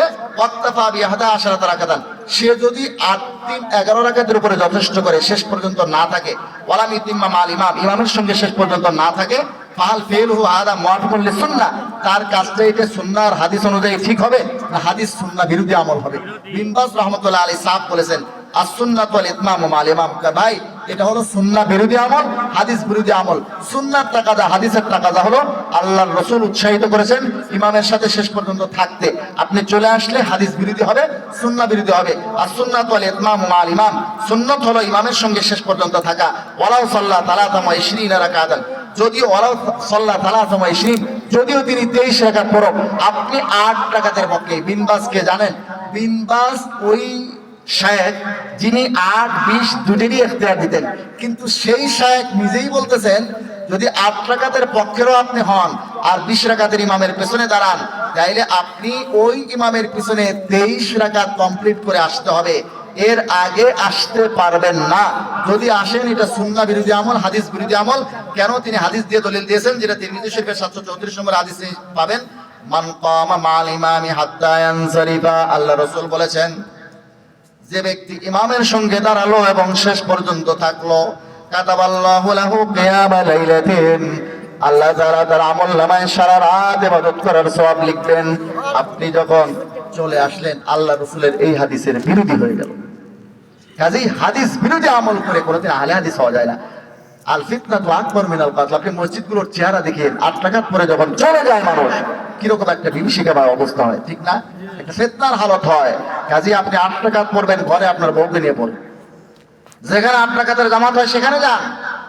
20 রাকাতের ইমামের পিছনে দাঁড়াইলে বিন বাজের ফতোয়া হলো আপনি মাঝখানে চলে আসবেন। আল্লাহ রাসূলের হাদিসে এটা নিষেধ আছে, আল্লাহ রাসূল বলেছেন শেষ পর্যন্ত থাকতে। কাজে এই হাদিসের মধ্যে আল্লাহ রাসূল বলেন শেষ পর্যন্ত থাকো, আল্লাহ রাসূল তারগীব দেন, উৎসাহিত করেন শেষ পর্যন্ত থাকতে। আপনি মাঝখানে চলে আসলে হাদিস বিরোধী, সুন্নাহ বিরোধী আমল হবে। এজন্য 8 রাকাত পরে কেউ আসা যাবে না, যে আসলো সে সুন্নাহ বিরোধী, হাদিস বিরোধী আমল করলো। আল্লাহ পাক রব্বুল আলামিন আমাদেরকে সহি বুঝ দান করুন। আমি বলতেছিলাম আমাদের দেশে কয় রকম ইসলাম পালন হয়? 3 রকম। একটা হলো বাড়াবাড়ির ইসলাম, একটা সারাসারির ইসলাম, আর একটা হলো মধ্যম পন্থা, তরিকাতুল মুতাদিলিন। এটা হলো আহলুস সুন্নাহ ওয়াল জামাত তরিকা। আহলুস সুন্নাহ ওয়াল জামাত কাদেরকে বলে? আহলুস সুন্নাহ ওয়াল জামাত যারা আল্লাহর নবীর তরিকা, সাহাবায়ে কেরামের আদর্শের উপরে হুবহু থাকে। এই জামাত বর্তমানে বাংলাদেশে দেখতে চাইলে ওলামায়ে দেওবন্দ। আপনারা বলবেন হুজুর ইসলামই তো যথেষ্ট, আবার দেওবন্দি চেতনার কথা আপনারা কেন বলেন? কেন বলি জানেন? ইসলামই যথেষ্ট, কিন্তু ইসলাম যখন আল্লাহর নবীর কাছ থেকে, মদিনা থেকে এই পর্যন্ত আমাদের আক্কেলপুর পর্যন্ত আসছে, তো এখানে কিছু ব্যাক্যের লোকেরা ইসলামের মধ্যে কিছু বাড়াইয়া দিছে, কিছু কেউ কমায়া দিছে। এই যে যারা বাড়াইলো, যারা কমাইলো, সংযোজন বিয়োজন মুক্ত সঠিক ইসলাম, আল্লাহর নবীর সঠিক ইসলামটা এবং আহলুস সুন্নাহ ওয়াল জামার সহিহ আকীদা আমলটা পেশ করে ওলামায়ে দেওবন্দ। এজন্য আমরা থাকবো ওলামায়ে দেওবন্দ। থাকবো তো ইনশাআল্লাহ? যারা থাকবো হাত উঠাই, হাত উঠাই, নারায়ে তাকবীর, হাত নামান। আল্লাহ তাআলা সকলকে কবুল করেন। আর এই ওলামায়ে দেওবন্দ হলো আক্কেলপুর ওলামা তোলাবা পরিষদ, আক্কেলপুর উপজেলা ওলামা তোলাবা পরিষদ যেটা আছে, এরা হচ্ছে আপনার সেই আহলুস সুন্নাহ ওয়াল জামার সূর্য সন্তান। সুবহানাল্লাহ। এখন অনেকে প্রশ্ন করে, হুজুর আমি দেওবন্দ মাসে কোনোদিন দেখিয়ে নাই, তাহলে কেমনে দেওবন্দি হব? হযরতুল উস্তাদ মুফতি সাঈদ আহমদ পালনপুরি রাহমাতুল্লাহ বলতেন, কেউ যদি আহলুস সুন্নাহ ওয়াল জামার সহিহ আকীদা আমলের উপরে, আল্লাহ রাসূলের সুন্নাহ, সাহাবায়ে কেরামের আদর্শের উপরে হুবহু থাকে, আহলুস সুন্নাহ ওয়াল জামাত একটা বৈশিষ্ট্যগত নাম। তো আহলুস সুন্নাহ ওয়াল জামার বৈশিষ্ট্য এবং আকীদা আমলের উপরে কেউ যদি প্রতিষ্ঠিত থাকে, সে যদি দেওবন্দের নামও কোনোদিন না শোনে, দেওবন্দের পড়া দূরে থাক, সে 7 সমুদ্র 13 নদীর ওপারে থাকলেও সে দেওবন্দি। আর যদি দেওবন্দে কেউ পড়ে, দেওবন্দের ফাজিল হয়, দেওবন্দের ওস্তাদ ছাত্র হয়, কিন্তু যদি আহলুস সুন্নাহ ওয়াল জামার বৈশিষ্ট্যের উপরে অটল না থাকে, আহলুস সুন্নাহ ওয়াল জামার সেই আকীদা আমলের উপরে অটল না থাকে, সে দেওবন্দি হতে পারবে না। আহলুস সুন্নাহ ওয়াল জামার আকীদাটা দেওবন্দীদের আকীদাটাই। আর অন্য যারা আহলে সুন্নাত আহলে হাদিস নামে বাড়ায় কমায়, তারা প্রকৃত আহলুস সুন্নাহ নয়। প্রকৃত আহলুস সুন্নাহ ওয়াল জামা হলো ওলামায়ে দেওবন্দ। আমরা আছি তো ইনশাআল্লাহ ওলামায়ে দেওবন্দের সাথে। আল্লাহ তাআলা তৌফিক দান করেন। এই সঠিক পথটা চেনানোর জন্য আক্কেলপুর উপজেলা ওলামা তোলাবা পরিষদ এই উদ্যোগ নিয়েছেন, ইসলামী সম্মেলন করেছেন। ভালো উদ্যোগ না খারাপ উদ্যোগ? এটা ধারাবাহিকভাবে চলা উচিত না ভাই? আল্লাহ তাআলা এটাকে কবুল করেন, সব সময়ের জন্য এই মাহফিলগুলো চালু রাখেন। আমরা দোয়া করি। দোয়া আব্দুল হামিদুল ইসলাম সাহেব। আল্লাহুম্মা আনতা